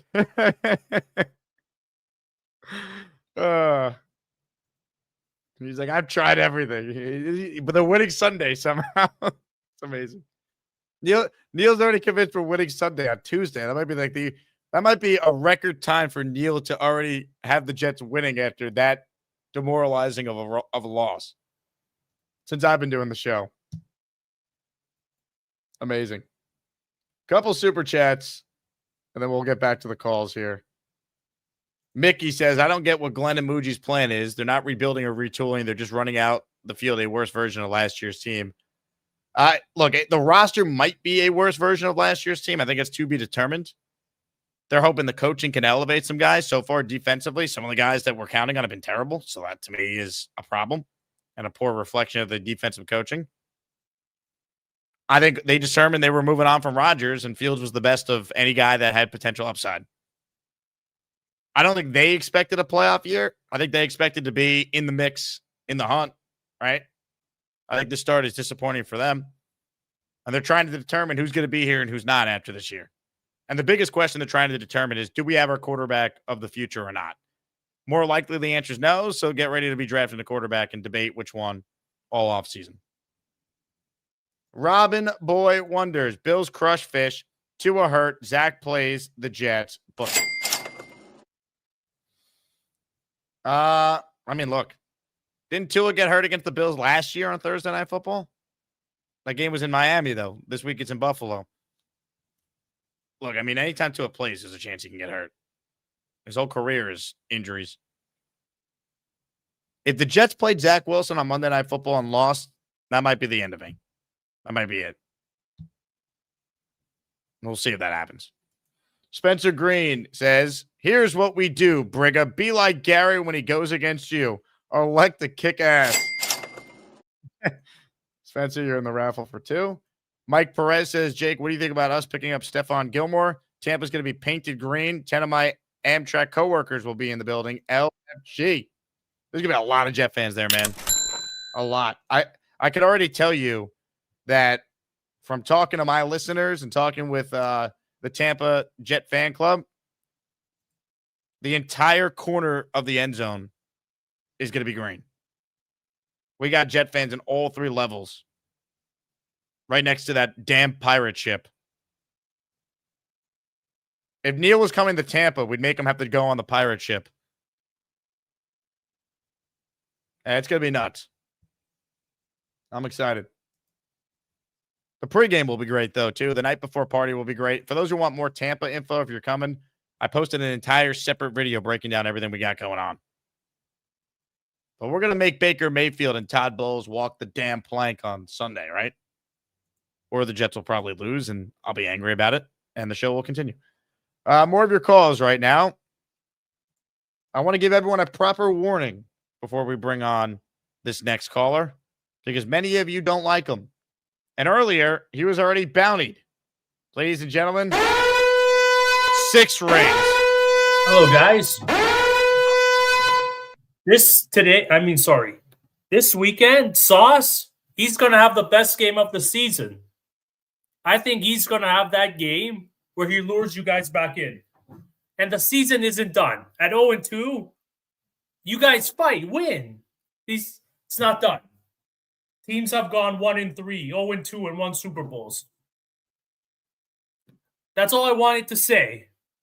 I like your work ethic, and don't give up on the season just because it's 2 games in. I hear Jets fans. Hold on, 6 rings. Some comments from you. Nick Corey James says 6 rings sucks. I just wanted to say something. Jetaholic says boo.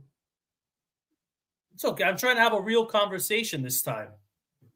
And I think you guys Dylan can Terraman find says out. the man who wore a Amazing. paper bag and now he's telling us to not give up. Okay. And I think you guys have such a strong fan base that it's unexcusable that your arena is being taken over by Steelers fans and Bills fans. You guys go out there week 3. I don't care if Sauce Gardner has Do you to really go think take do you really think a Jet serious question for you, 6 rings? Do you really think a Jet fan base wants a pep talk from you? I think pep talks are neutral. I don't think they are, actually. It's okay. That's all I wanted to say. Don't give up. You guys have all these great shows, the Jake Asman show, the Gorman show. It's unexcusable. Ladies and gentlemen, sports fans of all ages, welcome to the event of the year, the moment you've all been waiting for. This is the Asaniac Rumble. You again. Take that shit off your head first, number 1. Take it off. Take it off. Right now. What happened the first possession of the game? Tell me. What did Fields do? Shut up, fat boy. Shut your pie hole, or I'm going to knock What did your Fields teeth right in, do? you cake. Look, hey, look, girlfriend, you're in my house now. This is my house. I'll You're tell in you the- what you're in happened. the Mac wrong had a part of touchdown. town, Pally. Big May has some touchdown. Take that football and use it as a piece of toilet paper. Bye-bye, bitch. Bye-bye, bitch. Use your money. Why do you need to beg other people to send me to the hole? Adios, el señor pelota. Now look what you've done, 6 rings. You fake patch fraud. No more protection from the Asmaniacs. Had to cut you off and cast you out with the sodomites. Some time in here will make you feel like you've been run over by the lane train. You understand me? You catch my drift? Give them another 24 hours to think about it.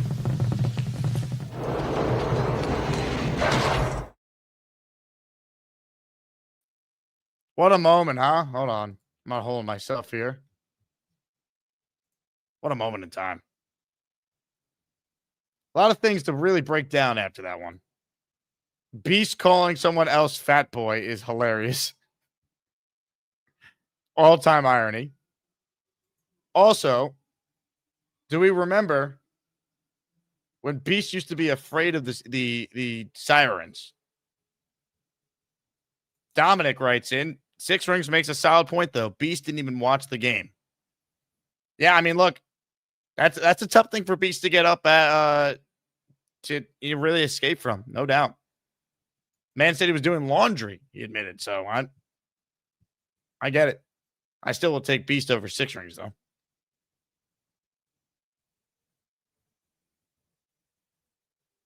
JD says Six Rings probably watched the game. Beast didn't. I mean, Six Rings trying to come back with the what happened on the opening drive. I mean, that's not a bad retort, I will say. But a bounty is a bounty. And Mike Perez, you paid it. You also got yourself 10 raffle tickets as well. Cha-ching. All right. Let's get back to more of your calls. Where do we go from there? It's a great question. Some super chats first. Rick Kent in the house. He says, it's only Tuesday, but I can't wait to see everyone in Tampa. Let's go. Rick Kent in the house. His signed Corbett jersey, Rick told me, arrived yesterday, so congrats again, Rick. Tom D, he says, good call, Beast, until you called him Fat Boy. Lost all credibility. Tom D, the winner of our Jermaine Johnson signed jersey on the first show today.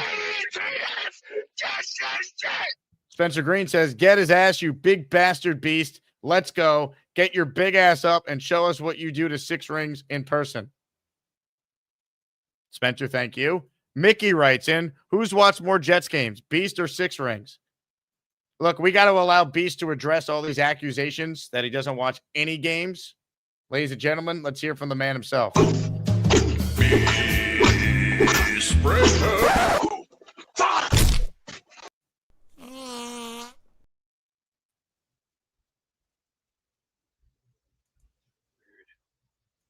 I do watch the games. What the hell? What the hell you all want?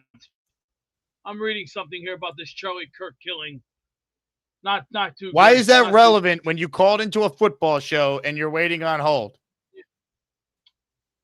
I just feeling good. It feels good to be like Bret the Hitman Hart. I should have just put him in the sharpshooter, just like that. What are you talking about? Six Rings had no idea what he stepped his big head into. Do you watch games, Beast? No shit.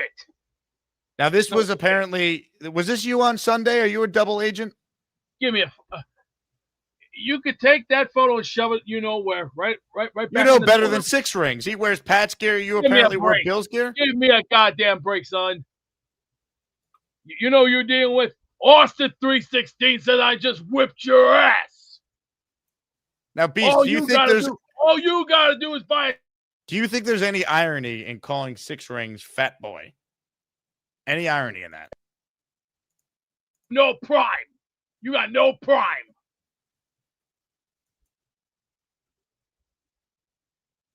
I'm going to read and I'm going to enjoy my day and I'm going to go do the fun things in life because as of tomorrow, I'm going to go to a place where I can at least enjoy life. And hey, what are the fun things in life? Tell us. Oh, there's plenty of things to do. Not go out, enjoy a good time.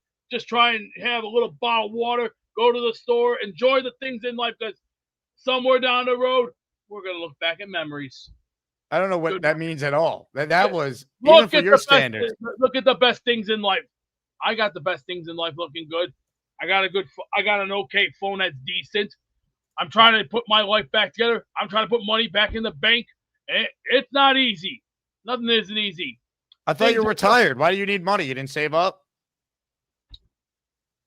Taxes in Illinois are insane. And yeah, they are. They're just like yours. 10 times worse. Big difference between facts and fiction. This was sent to me by a listener. They're calling you Baby Bop Beast. Shove it somewhere else. What's up with that? It's inappropriate. I will not tolerate that kind of bad behavior. If I find any more of this kind of behavior, I will report it to the FCC, and you'll be hearing it. Hey, I spoke to the FCC. They said they love it. They want more of it. They said do it every day. Yeah. Yeah. This? Yeah. I spoke to Mr. FCC last night, actually. Yeah. Well, all right, Beast, you have a good day. Hi, BJ. Hi, Nathan. You want to play with me in my balloon? Not right now, sissy. We're playing tag, see? Maybe later, okay? The only thing you know how to play with is your butthole. Look what you made me do. I lost my balloon. This is a disgrace to humanity, and you get the fuck out. Thank you for the time, Beast. More of your calls right now. The Lup Man is next. Hey, Luppy. Hey, Jake. I think Beast is a little angry because he lost his balloon. He's been a little bit more angry these days. So I'm still on football probation from the wife. She's sleeping, so I think a little Jake probation too, because I get a little crazy on the show sometimes. But yeah. So what did we learn? Joe Blewett could be here all day breaking down that last game and all the things we did wrong. We could be here 24 hours for that.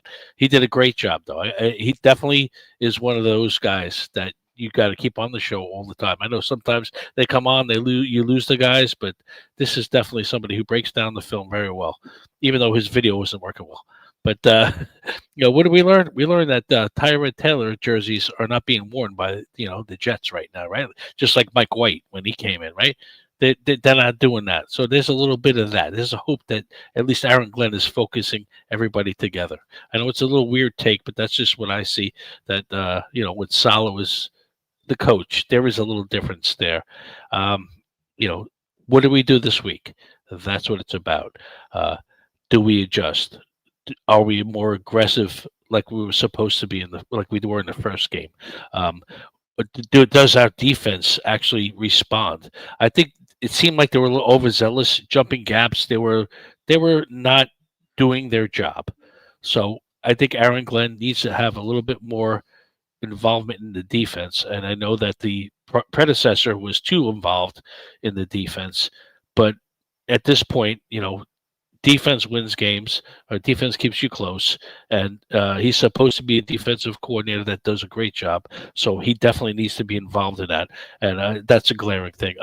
Tyrod Taylor, he is a little bit long in the tooth. I think he can, like you said, read the blitz a little bit better. I think we do have a better shot with Tampa than we did with the Buffalo Bills, obviously, because where Tampa was and where the Buffalo Bills are two different teams. So I think all the Asaniacs going down and all the Jake Asman fans and everybody and the Jet fans going down to Tampa will experience at least a close game. And I think if they do not respond, then we'll learn a lot about Glenn and the staff if they do not respond. I want to win, Luppy. Forget a close game. I need a W, all right? I want to eat the W, Jameis Winston style, who used to be a Buck. I was shouting that a lot last week. Jake. I want to see how they respond. That's what I want. It's going to be a long season. Me and you both said around 6 wins, and it's coming to fruition. And, it shouldn't look like it shouldn't look like that, though. No, it shouldn't. No, it shouldn't at all. No. But Rex Ryan did get blown out, right? Remember the 45-0 against the Patriots, and what do we do in the playoffs, right? It's how you respond, and the respond is going to tell us a lot this week about the coaching staff, and I really feel that way. One offset thing, an Asaniac thing, I thought that Robert Saleh Glenn thing was funny. I mean, I would love to see somebody do the gay signs on him. That'd be hysterical. Oh, no. Hopefully we don't need to do the gay signs. Yeah, no, but that would be hysterical. But, we just need to respond well and not be a laughing stock. And, when you get punched in the mouth like we did last week, you get up, and it's not how you fall down. It's how you get up that matters. And I want to see what they have. We have a lot of questions going into the season. It's only 2 games in. This is another answer that we can have this week. Agreed. Now, before you go, Luppy, I know you and Neil are OGs of this show. Love the Jets for a long time. What did you make of Neil's exit from the program earlier? First of all, the exit was epic, but I love the fact that he's so optimistic. So at that age, excuse me, he's a little younger than me, that kid. No, but he's just so optimistic about the Jets, a little bit too much, because then, you get a little bit of smack in the face. But I was at that game too with Tampa at the the Keyshawn game, and we probably got together because at that time there was so much madness from the Tampa Bay fans. I got off the plane as soon as we walked out of the tunnel. You get out of the plane. Jets suck. That's what I got. I'm like, what the hell are we walking into? But it was crazy. And then I almost got into a couple fights. But at the end of the game, all the Jet fans that were in our corner, we were in the opposite corner where you guys are going, not where the ship is. We were on the other side of the end zone on the same side. We all got together and just after that pass by Curtis Martin to Trebet, and we were just jumping up and down, and we met all each other. We just had this row of people. I bet you Neil was one of those people that were there because I was there. It was just epic. He's right, though. The rain just came down.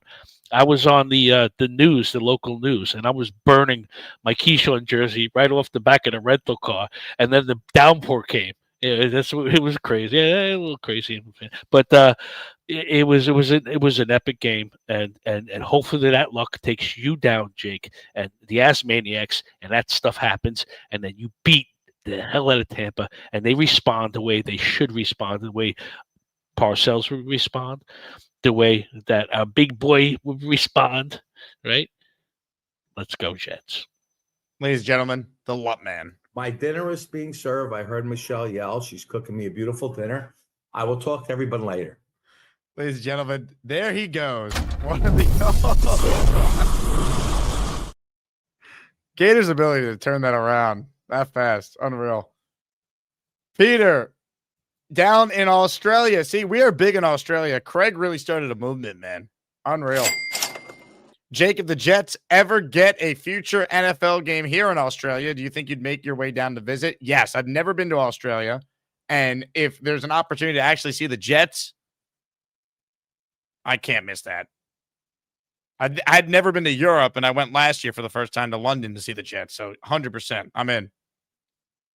I'd go anywhere in the world to probably watch a Jets game, besides probably Gaza. Maybe some other spots too, but pretty much would go anywhere. Ladies and gentlemen, I mentioned Australia. Grab your boomerang. Craig is on the line. Hello, Craig. Craig, unmute your mic, please. Yo, sorry about that. How are you? By the way, I don't think I'd go to North Korea either for a Jets game. South Korea, I would, though. North Korea, probably not. I've been to South Korea. It is insanely cold to the point where you can barely breathe. But I guess you guys are kind of used to that, given some of the games that I see going on in 3 feet of snow, things like that. 100%. Yeah, the cold. I guess we're used to. It'd be nice to have nice weather though. If the Jets ever did play in, in your homeland though. Right. Well, one thing I can tell you for sure, mate, is if the Jets ever get a game in Australia, I'm coming to get you myself. There is no way you're not coming. I'm going to head over there, rent a jet from Neil, and fly you and all the Asmaniacs to Melbourne, to the MCG, where there'll be over 100,000 people will be there, because Melbourne is the sports capital of Australia, if not the world. It'd be beyond crazy, but we're going to be there for the NFL games from 2026. It's going to be unbelievable. I cannot wait. The place is going to be packed and rocking, and it'll be nuts. And I've got 2 words for you, mate. This is to sum up my call, and it is 8 days. 8 days until we are stateside with the entire family. Let the invasion begin. Boomerangs for everyone. I love it. Craig, can't wait. We will see you soon. Hey, mate, have a great trip to Tampa. I'm super, super jealous. I will party vicariously through all your photos. Have a safe trip, all right? Ladies and gentlemen, Craig down under. He'll be stateside very, very soon. My dad writes in, I can't sign up for the raffles because every time I win, I have to give it back. My dad won a signed Garrett Wilson photo at our draft party. Didn't let him win. And then at our preseason watch party, he won the big prize that V-Man ended up winning when we respun the wheel, the framed giant Breece Hall photo. So you know what I did? I felt bad. My dad got a signed Joe Namath football that showed up at his office last week. So please, you still won. That will look good on the Steve Asman desk. By the way, Dad, I'm glad you're watching. This was sent to me by my brother earlier, my brother Zach. So my dad is not one to understand technology. This was my dad's first ever tweet on July 7th, 2009. The tweet was, trying to Twitter. That was the first ever tweet by Steve Asman. Trying to Twitter. This is the most old guy technology thing ever. Amazing. Anyway, let's get to more of your calls, and let's say hello to a man who knows how to always bring the temperature down just a little bit. Gator says, I think Big Cho might need an intro. Yeah, it's nice. I like my recliner. No, I just called to check in. I don't like all those wrinkles on my head. I don't have that many wrinkles. My implants are coming in 3 months. The Kardashian ones? I put the jet gear on for you. Been running some errands earlier. Came home just chilling. Jake. Big Joe, are you wearing Bills gear? I lost a bet. Oh, no. I lost a bet to my doctor from Buffalo. And a bet is a bet. I'm a man of my word, so I got to wear Bills stuff all day and on your show until tonight. I'll tell you what, Big Joe. I hate to see you in Bills colors, but it's not as bad as what I saw Beast put on earlier. I'll tell you that much. Well, I appreciate it. I lost a bet, or he would be wearing New York Jets stuff today while he was parading around as a doctor. How does it feel to wear the Bills gear? Does it feel gross on you? Well, I make everything look good, so you know. You're a handsome man, Big Joe. I appreciate it. Haircut's looking good today. Well, actually, I got it cut a week ago, but it's, you know, like at first it might not look as good, and then after about a week, it's looking pretty good. That's where I'm at. That's why they call you Big Joe. Big Joe. I see under there it says ladies man under there. Are you not a ladies man? No, I am.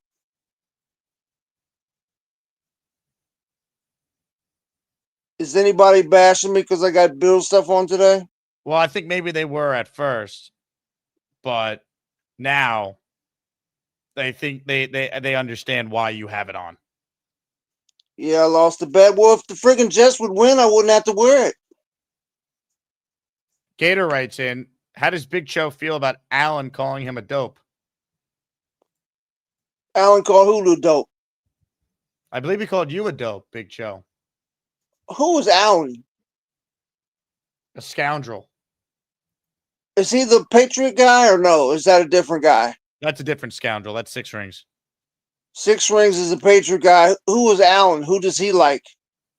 He claims to be a Jet fan, but he's as big of a fraud as anyone out there. And he's calling me a dope. Yeah, exactly. Considered a source, I guess. Now, Georgie writes in, who's Allen? He's the GOAT. So Georgie believes Allen's the GOAT, and he thinks you're a chump. Those two are probably in a relationship together. You think they make sweet love? They probably do. Calm your freaky down.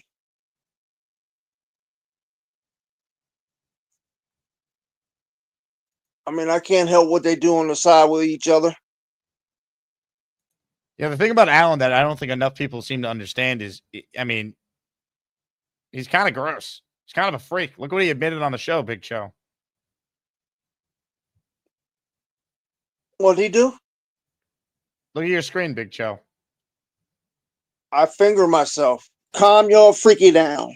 Big Joe, there's a family show. Take it easy. You said to read what was up there. I said, look. I didn't say read. Oh, my bad, man. I thought you said read. Calm your freaky down. My fault, Jake. It's okay, Big Joe. I know you got a family show going on. My bad. Yep, this is a family program, which is why we would never, ever play a drop like this.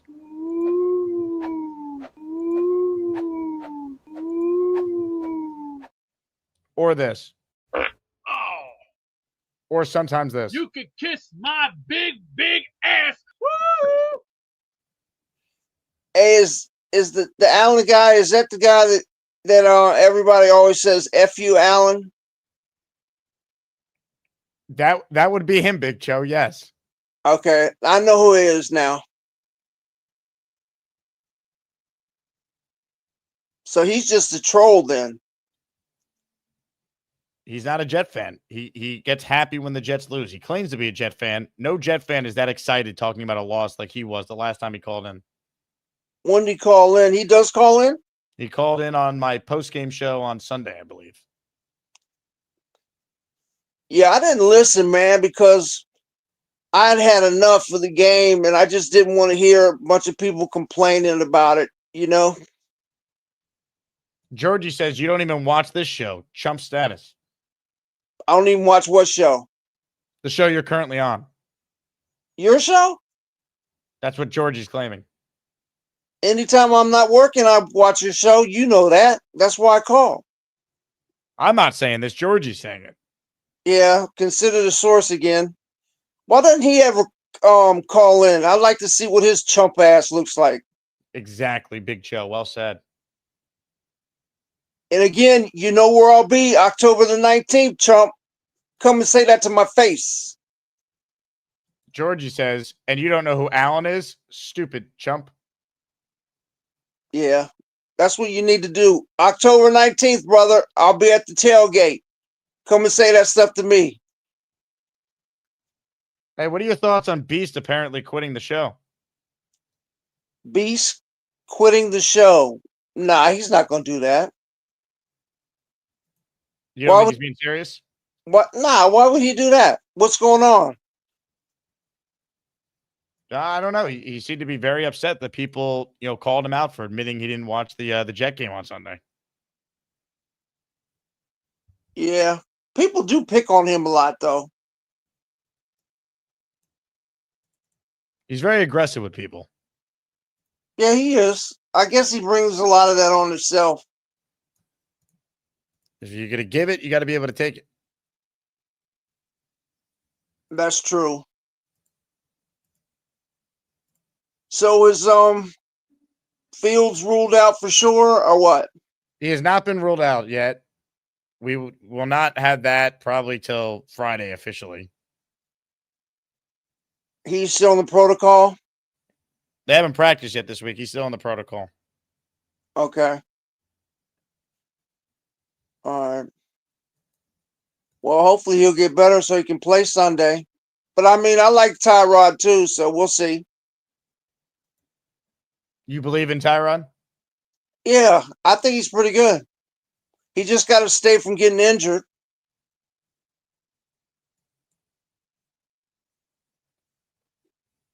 He gets hurt a lot, doesn't he?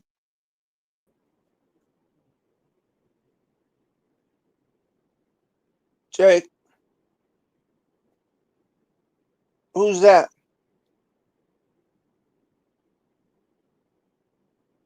Yeti. I wasn't going to say a word till you did, dude. What's up, man? Jake, well played. Oh man, just relaxing, the back and all that. Yeah, dude, Tyrod does get hurt a lot. That's our concern. So yeah, real just talk. Yeah, we're gonna start Tyrod this week. This will happen.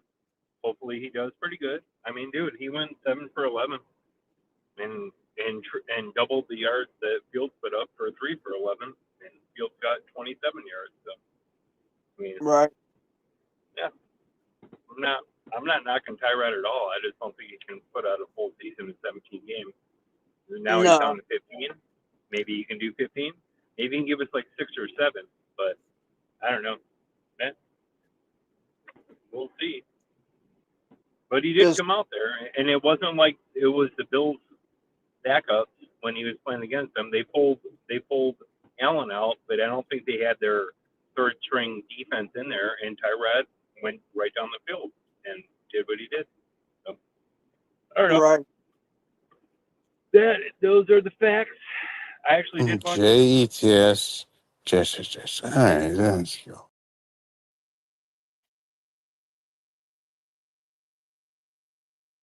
Who was that? That guy was hammered.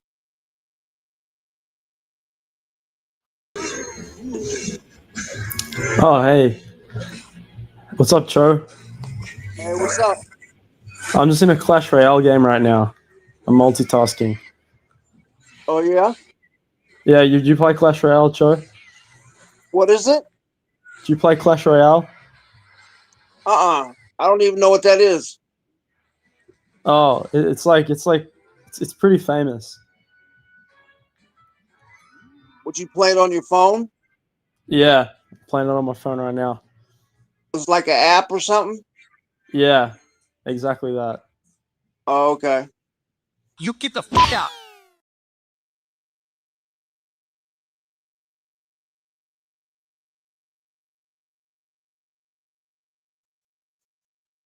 What happened to Australian Joe?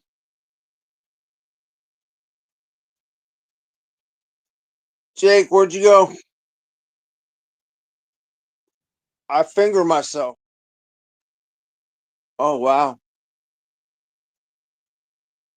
Jake.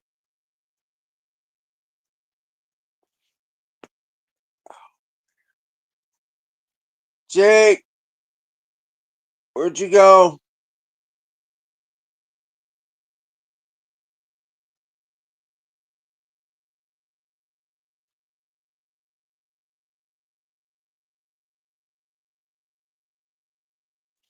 Everybody in the chat, write down what you think the score of the game is going to be this weekend between the Jets and the Bucks. Put it in the chat. What's the score going to be? I'm going to go 24-20 Jets.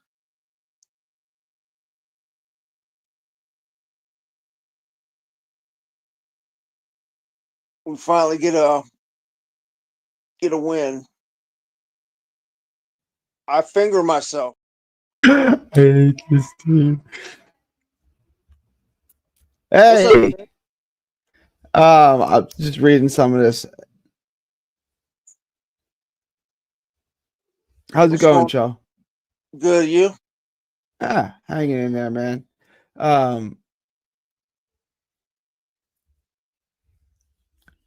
Hanging in there, man. What were your thoughts on I gotta say, some of the people in the chat, I mean, they need to do something productive in their life. JETS. Just. All right, let's go.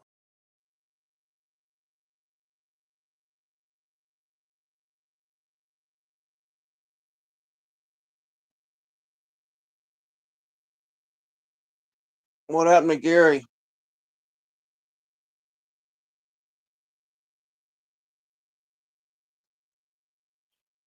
What element of Luka Doncic's game is your favorite?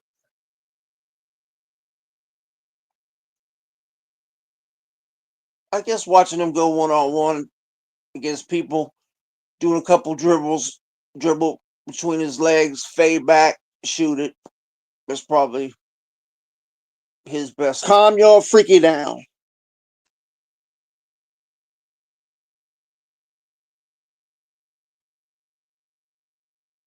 Jake. I finger myself.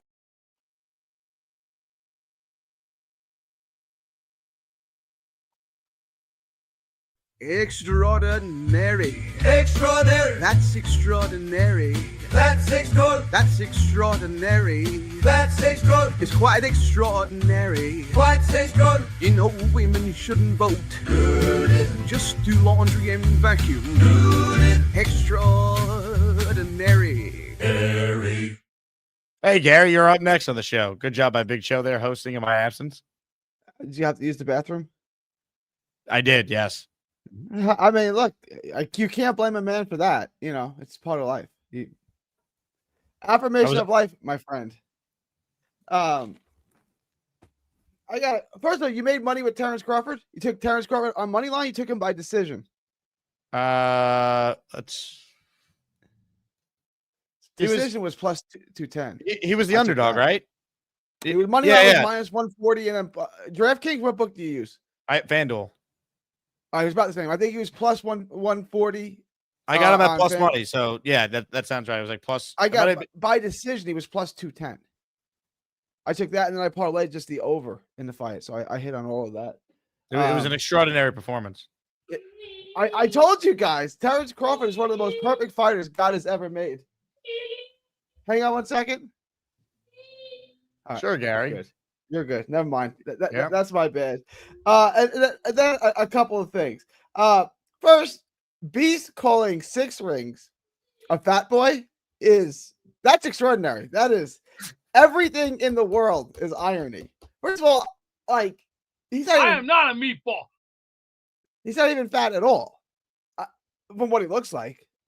And then Beast calling anyone fat is just wow. And then Beast saying he's going to contact the FCC or complain to the FCC because you made a picture of him with what is that thing called? Baby Bob? Is that what it? Yeah, Baby Bob. He's what? Okay, like that is arguably the most effeminate thing I've ever heard, ever in my life. I'm going to like. First of all, there's nothing the FCC can do about it. You haven't violated anything here. This is just a funny picture. That's one, and two is why can't you just laugh at yourself? Like what? Because he's a man's man. Man's man. There's Don't laugh at absolutely nothing. There's absolutely nothing masculine about him. There's nothing masculine about crying to other men to fix your problems. There's That's nothing. not true. Somebody made a joke. You don't like it, you can either not laugh at it or you can go beat him up. Those are You don't think Beast is a masculine man? I don't think I Could a man's man do this? Hope you enjoy the landing.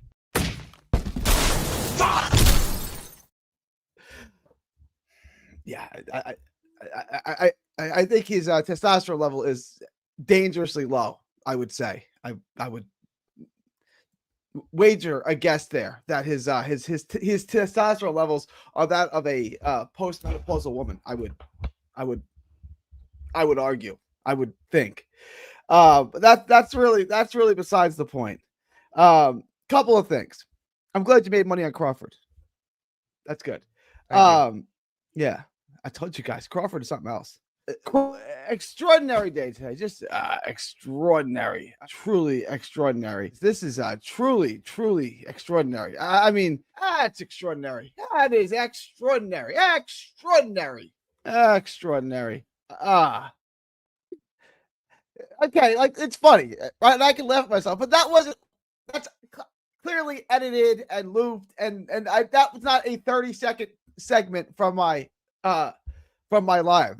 David told me that you started your show and that was all within the first like 2 to 3 minutes. Okay, that clip is 20 seconds though. And I don't think I would say probably. Yeah, but you used the word extraordinary 30 times in 2 minutes. I think if none of that's loop, if that's all individually different shots, that's over the 40-minute live stream or whatever it was. That's not within the first 2 minutes. I don't think. If it was, if it is, that would be extraordinary. That would. I believe it was. It was. It was not over the first 2 minutes, or it's cut up and put on a loop. It's the same extraordinary used over and over again. That's not really the point, though.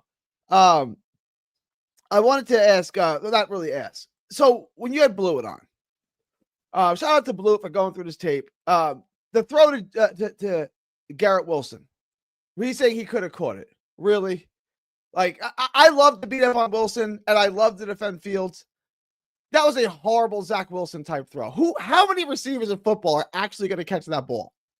Come on, you do better. That was an egregious throw by Justin Fields. I just wanted to put that out there. The second thing, I get it's only 2 weeks in. I already have no hope, Jake. Like, say something positive. Like, if I was working in the corner of the Jets, I may talk to the ref and be like, I'm stopping the fight. I've had enough. Like, seriously, I'm already at that point. Like, I got his mouthpiece in my mouth, and I'm talking to the ref right now. I'm not sure I'm going to put this back in his mouth. Like, I may stop the fight right now.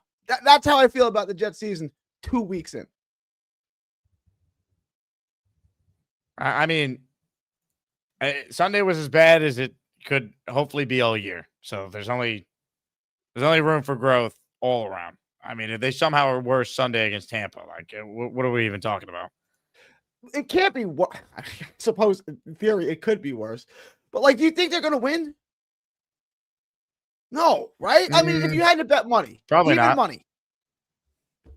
That's what I'm saying. Like, it's 0-3. And at 0-3, you already lost your first 2 home games. The season's lost. Like, they're not good enough to start 0-3 and then finish 10-7. They're not going to go 10 and they're not going to go on a run and go 10-4 and finish out the season 10-7.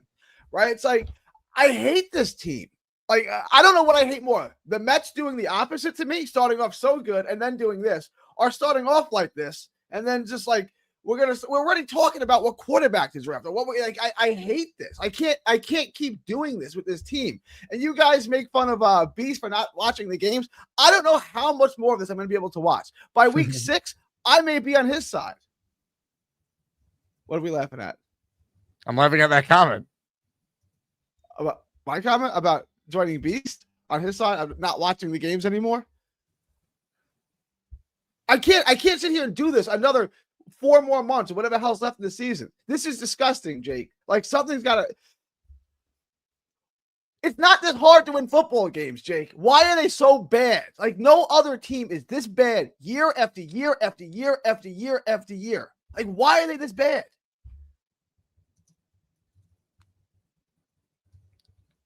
I don't know, Gary. I don't know. I have no answers for you. Why are they bad? Because ultimately, they keep hiring the wrong people in charge, and it doesn't change unless they get the right people in charge. And 2 games in, it's too early to know whether or not Aaron Glenn's going to be a good head coach or not. I want him to be the right guy. I want to feel. I had some optimism, and maybe it was just trying to pep myself up, give myself a pep talk. But it's like after last week, I'm disgusted. I'm just done with this. My BP super high right now. I can't I gotta sit through this, and then I gotta watch the Mets collapse. They lose every single night. Then I gotta watch the Jets, and then I gotta watch the Brooklyn Nets. This is my life. This is what I got. Even Arch Manning sucks. Like, none of the sports guys are happy with me right now. They all hate me right now, and I don't know what I did besides be loyal to my team. Like, what did I do? Seriously, I feel like Nancy Kerrigan when she got hit in the leg by Tanya Harding. Like, what did I do? Why me? Why anyone? Really? This is like horrible. I got to sit through this. This is going to be a 4-win season, Jake. This is going to be disgusting. Like, it's just, I can't do this again. Like, I don't want to hear moral victories after we're 0-2. We lost 2 home games. That's terrible. That's not good. And now we're going to go lose on the road to Tampa. It's 0-3. Like, you can, at that point, you can wrap up the season. Like, we can start doing mock drafts again. We can start doing that. I've already started mock drafts for the Brooklyn Nets. Like, I'm already there. The season hasn't even started yet. Is that what we're gonna do with the Jets? Just write entire seasons off now? Like, the Nets with the worst roster I'd ever seen in my life. I got 2 questions. Well, one's more of a comment. The other's a question. Big Cho, calling himself the ladies' man, saying how good he looks. I love Big Cho's confidence. Can we get Big Cho on this coaching staff? I just love his confidence. That's an interesting thought. Would Big Cho help the Jets win games? Can't be worse.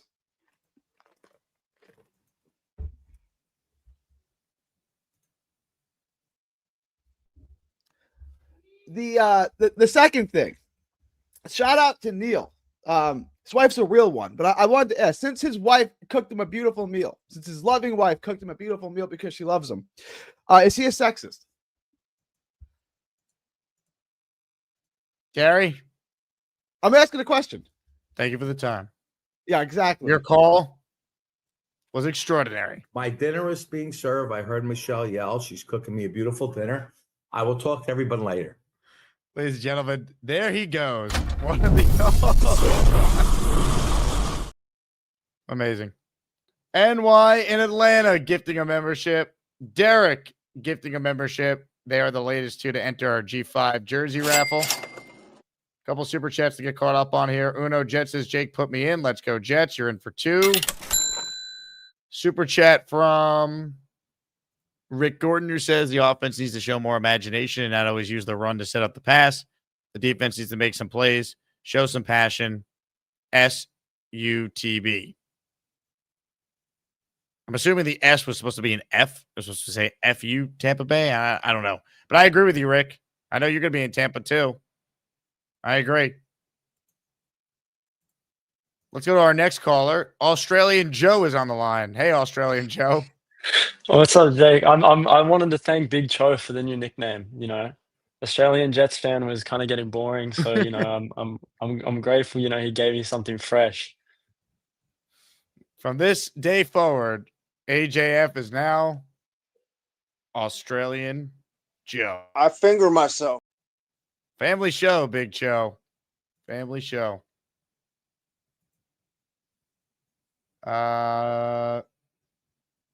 Tom D wrote in, typical Beast behavior, cowardly when faced with adversity. Ladies and gentlemen, Beast is no coward. Beast is on the line. Ladies and gentlemen, I am not a meatball.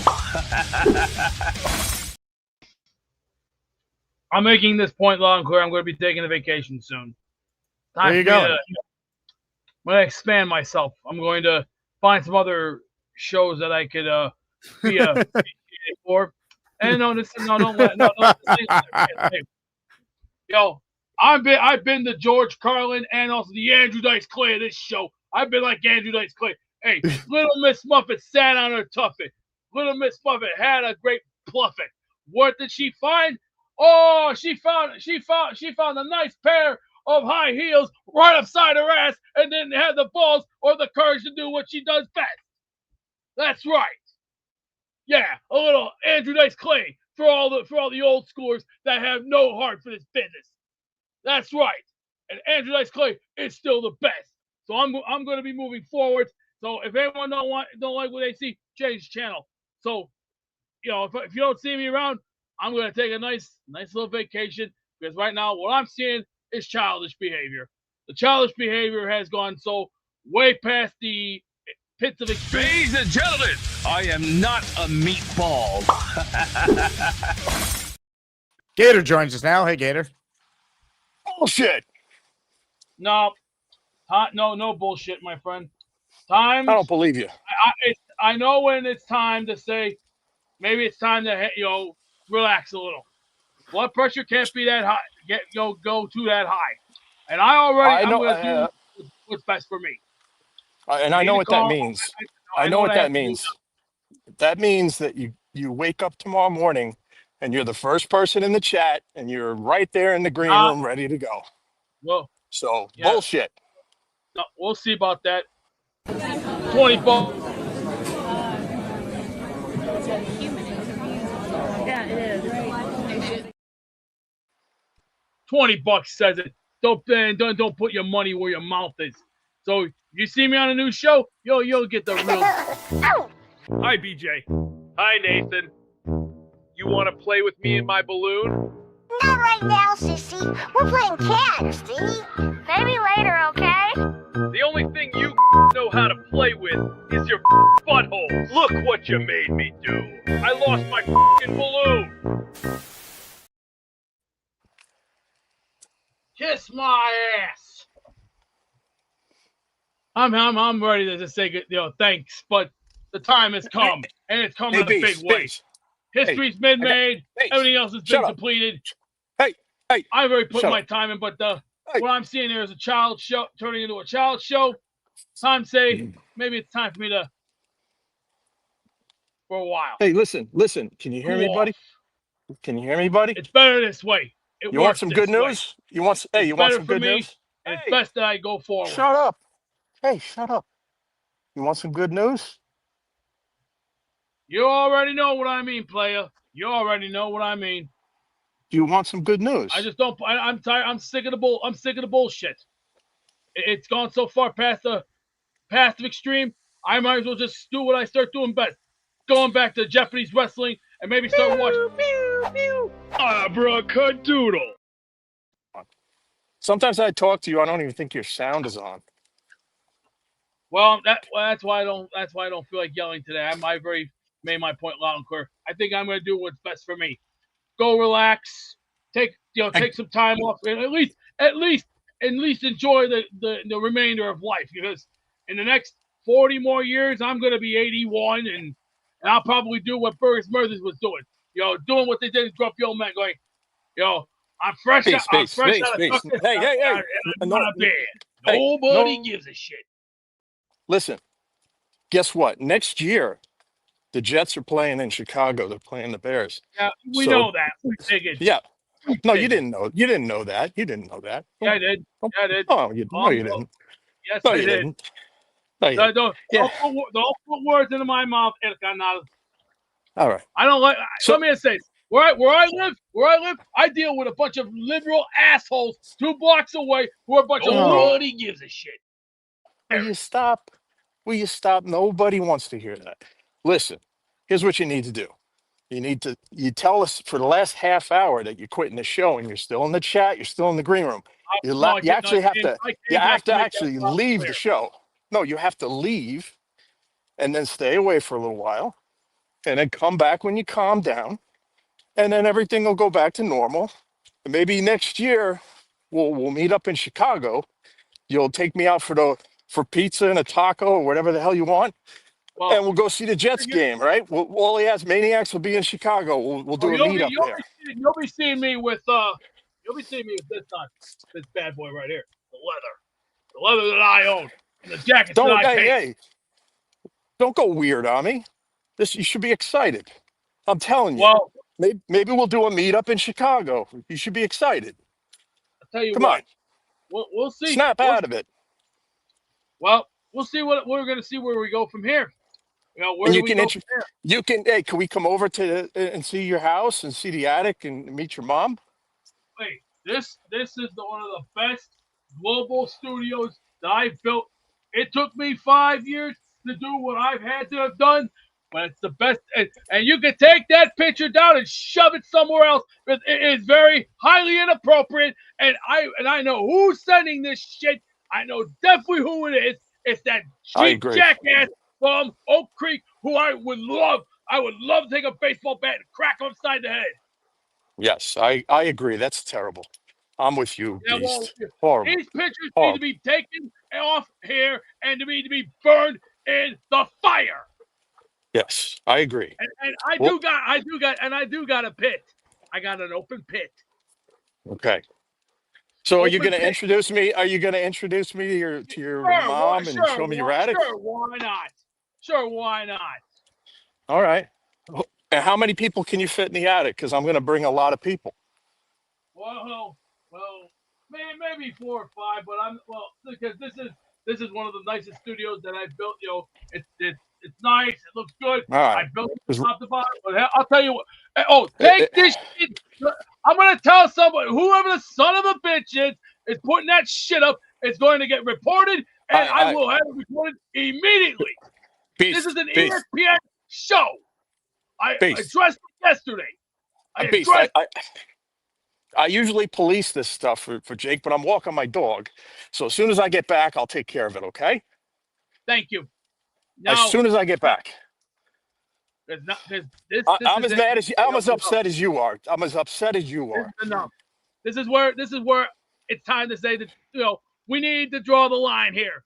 We have standards and zero tolerance. And that zero tolerance, that bullshit will not fly with me, because if I see any more of that, there's going to be some heavy consequences.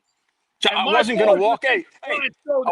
Listen. I wasn't going to walk my dog because I thought you quit the show. I figured, okay, I can walk the dog because I was policing that, and now I walk the dog, and now look what happens. Oh, here we go again. I'm trying to say is my boys are the Dangerous Alliance. No, when I see shit like this will not fly straight with any of it, because our boys, my men, the Dangerous Alliance will be ready. We are ready to fight. If you all want us, hey. You want to meet? Ladies and gentlemen, I am not a meatball. Hey, Gator, what was your favorite Beast moment during his run on the show? The entire run? Yeah, I don't think we're ever going to hear from him again. Well, I have as a shameless promo. I have an episode 5 Beastbreaker dropping probably, and I'm hoping to get it out before the Tampa meetup, but we'll see. Yeah, man, there's endless moments. He's endlessly entertaining as far as I'm concerned. The final Beast call. We just saw it right there. That's it. Yeah. I am starting day by day to get more and more excited for this meetup, Jake. I don't even care about the game. I just want to see I honestly don't. It's literally the thing that I'm looking forward to least, to be perfectly honest with you. Yeah. I want to see Big Fella. I want to see you. I want to see Dave Briga. I want to see everybody. I can't wait to hug everybody. You better be prepared. I'm a hugger. So if you're uncomfortable with that, just give me give me a little wave and say, no, don't do that. But otherwise, I'm going to squeeze the schlitz out of you. All right.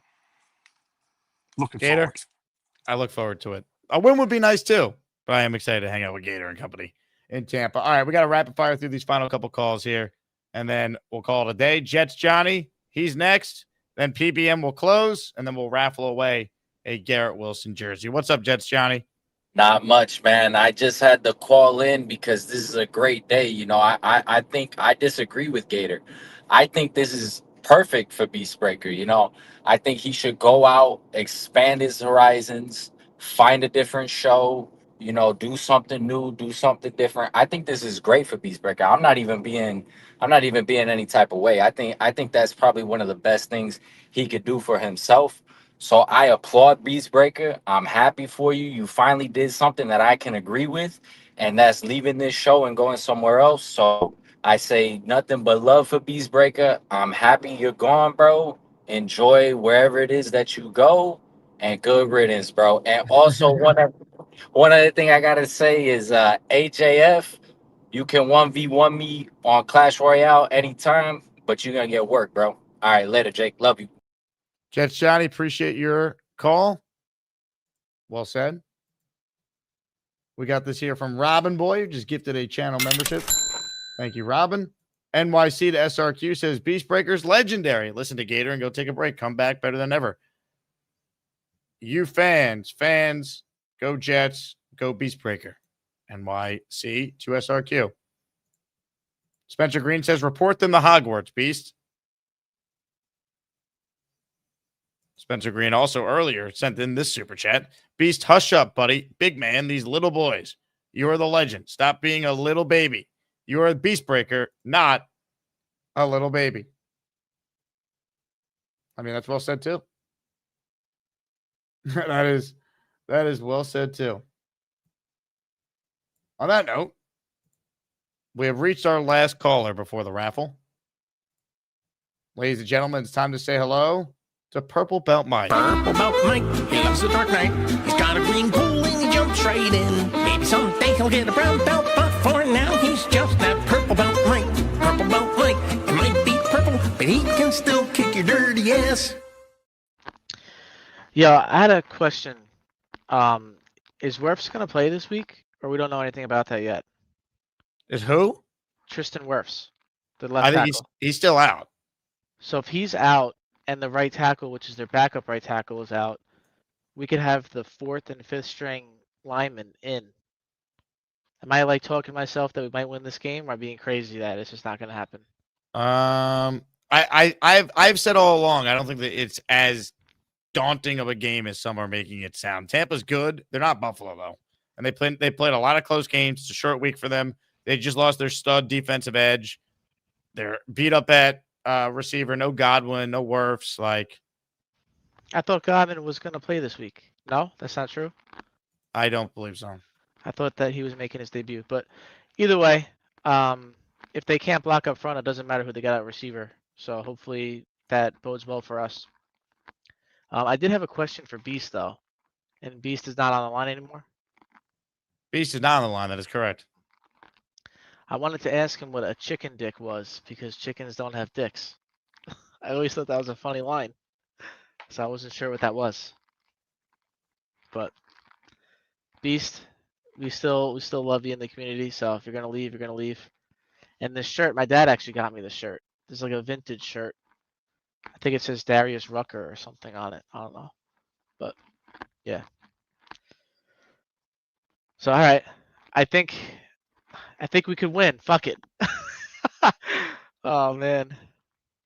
One game at a time, PBM. That's it. I mean, as For bad 2 as months. last week was, the first game they played well and lost. Last week they sucked and lost. They count the same. You got to win. That's it. However they got to do it. If we stay on the turf and if we don't fall, then they got to do something about the turf at MetLife because all our players keep falling down on every single play. Well, the thing is, though, it's the same competitive disadvantage if it's a disadvantage for the road team coming to MetLife as well. Yeah, but you don't see them falling. Well, I can't just remember. bad teams might just fall. I think that's part of the problem here. Or our players are just not as good as we think. I don't know. We'll see. But hopefully we're wrong. and let's get the W. I'm starving for winning football, man. Starving for it. So We all are. I get it. Believe me, Yeah. we're going down to Tampa to make it happen for you, Mike. yeah, hell yeah. I wish I was there. I wish I was meeting, Gator and all them boys, but maybe the Jets will be good, and I can justify flying to Florida to watch them play. So, see what happens. PBM, hang in there. Jets.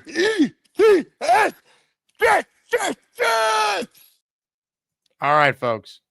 We are almost ready to spin the wheel of champions.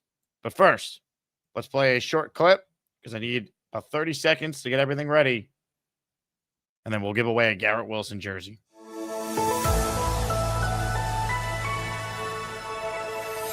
Ladies and gentlemen, Robbie Sabo does a tremendous job, but many are saying, what would happen if a second Robbie Sabo called in to talk Jets and provide a breakdown? Robbie Sabo, too, joins us. Hello, Robbie. Hey, Jake. I'm just lost on this team right now. The chat can kill me, make fun of my pale skin, my freakishly healthy hair, my subway sign that I stole from the 42nd Street stop just to confuse some old lady who pissed me off.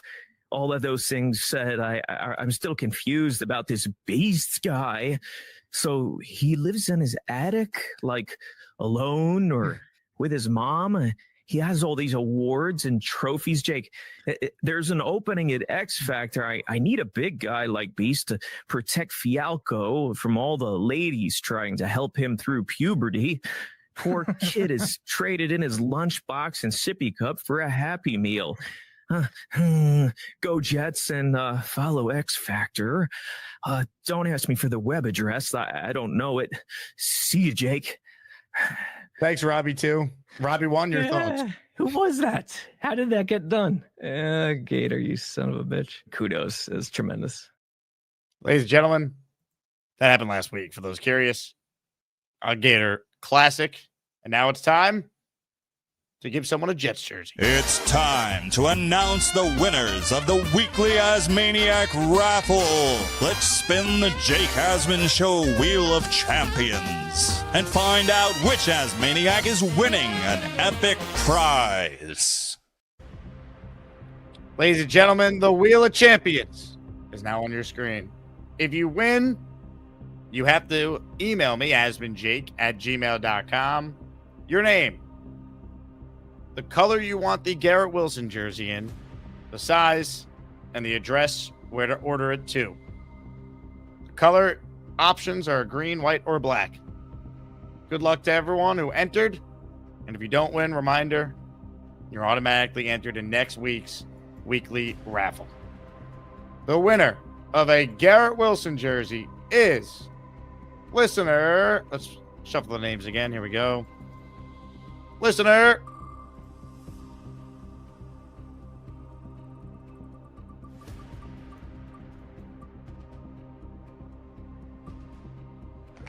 the Lup Man. How about that? Luppy bringing it with great calls today. And the Lup Man delivers. He wins a Garrett Wilson jersey. Congratulations to Luppy. Hit the Jet chant for the Lup Man. Oh, yeah. Now that's a show. Matt O'Leary is going to join me on the first program tomorrow at 10 a.m. Jeff Parles will join me in the afternoon tomorrow. It's Wednesday. We truly start to look ahead to the Tampa Bay Bucks. We put to bed the Bills debacle with the film review today. Remember Rex Ryan buried a football? Maybe Aaron Glenn's going to do that this week when the Jets start practicing for Tampa. On that note, thanks to everyone who tuned in. I want to make sure I didn't miss a super chat. I didn't. At least I don't believe I did. So thanks to everyone who watched. We're back tomorrow. Please like the video, subscribe to the channel, and join the Patreon, especially if you're coming to Tampa and you want to find out about meetups that aren't being publicly promoted, publicly announced. So check it out. Patreon.com/Jake Asman Show. I will talk to you guys soon. Go Jets, everybody. I'm Beastbreaker and I love Harry Potter. I'm a magical fart wizard. Abracadabra, bitches. I'm gonna blast ass in my diaper. Get me a bag of dicks. Get me a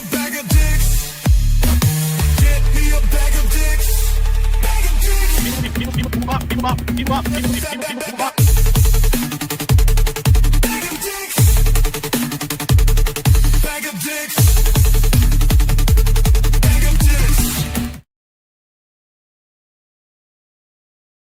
Hey, here's the deal. Just got no chance unless you click on that like button. And you got to make sure you subscribe to the Jake Asman Show. You don't, you can get the f*** out. Now let's go, Asmaniacs. We're built for this shit.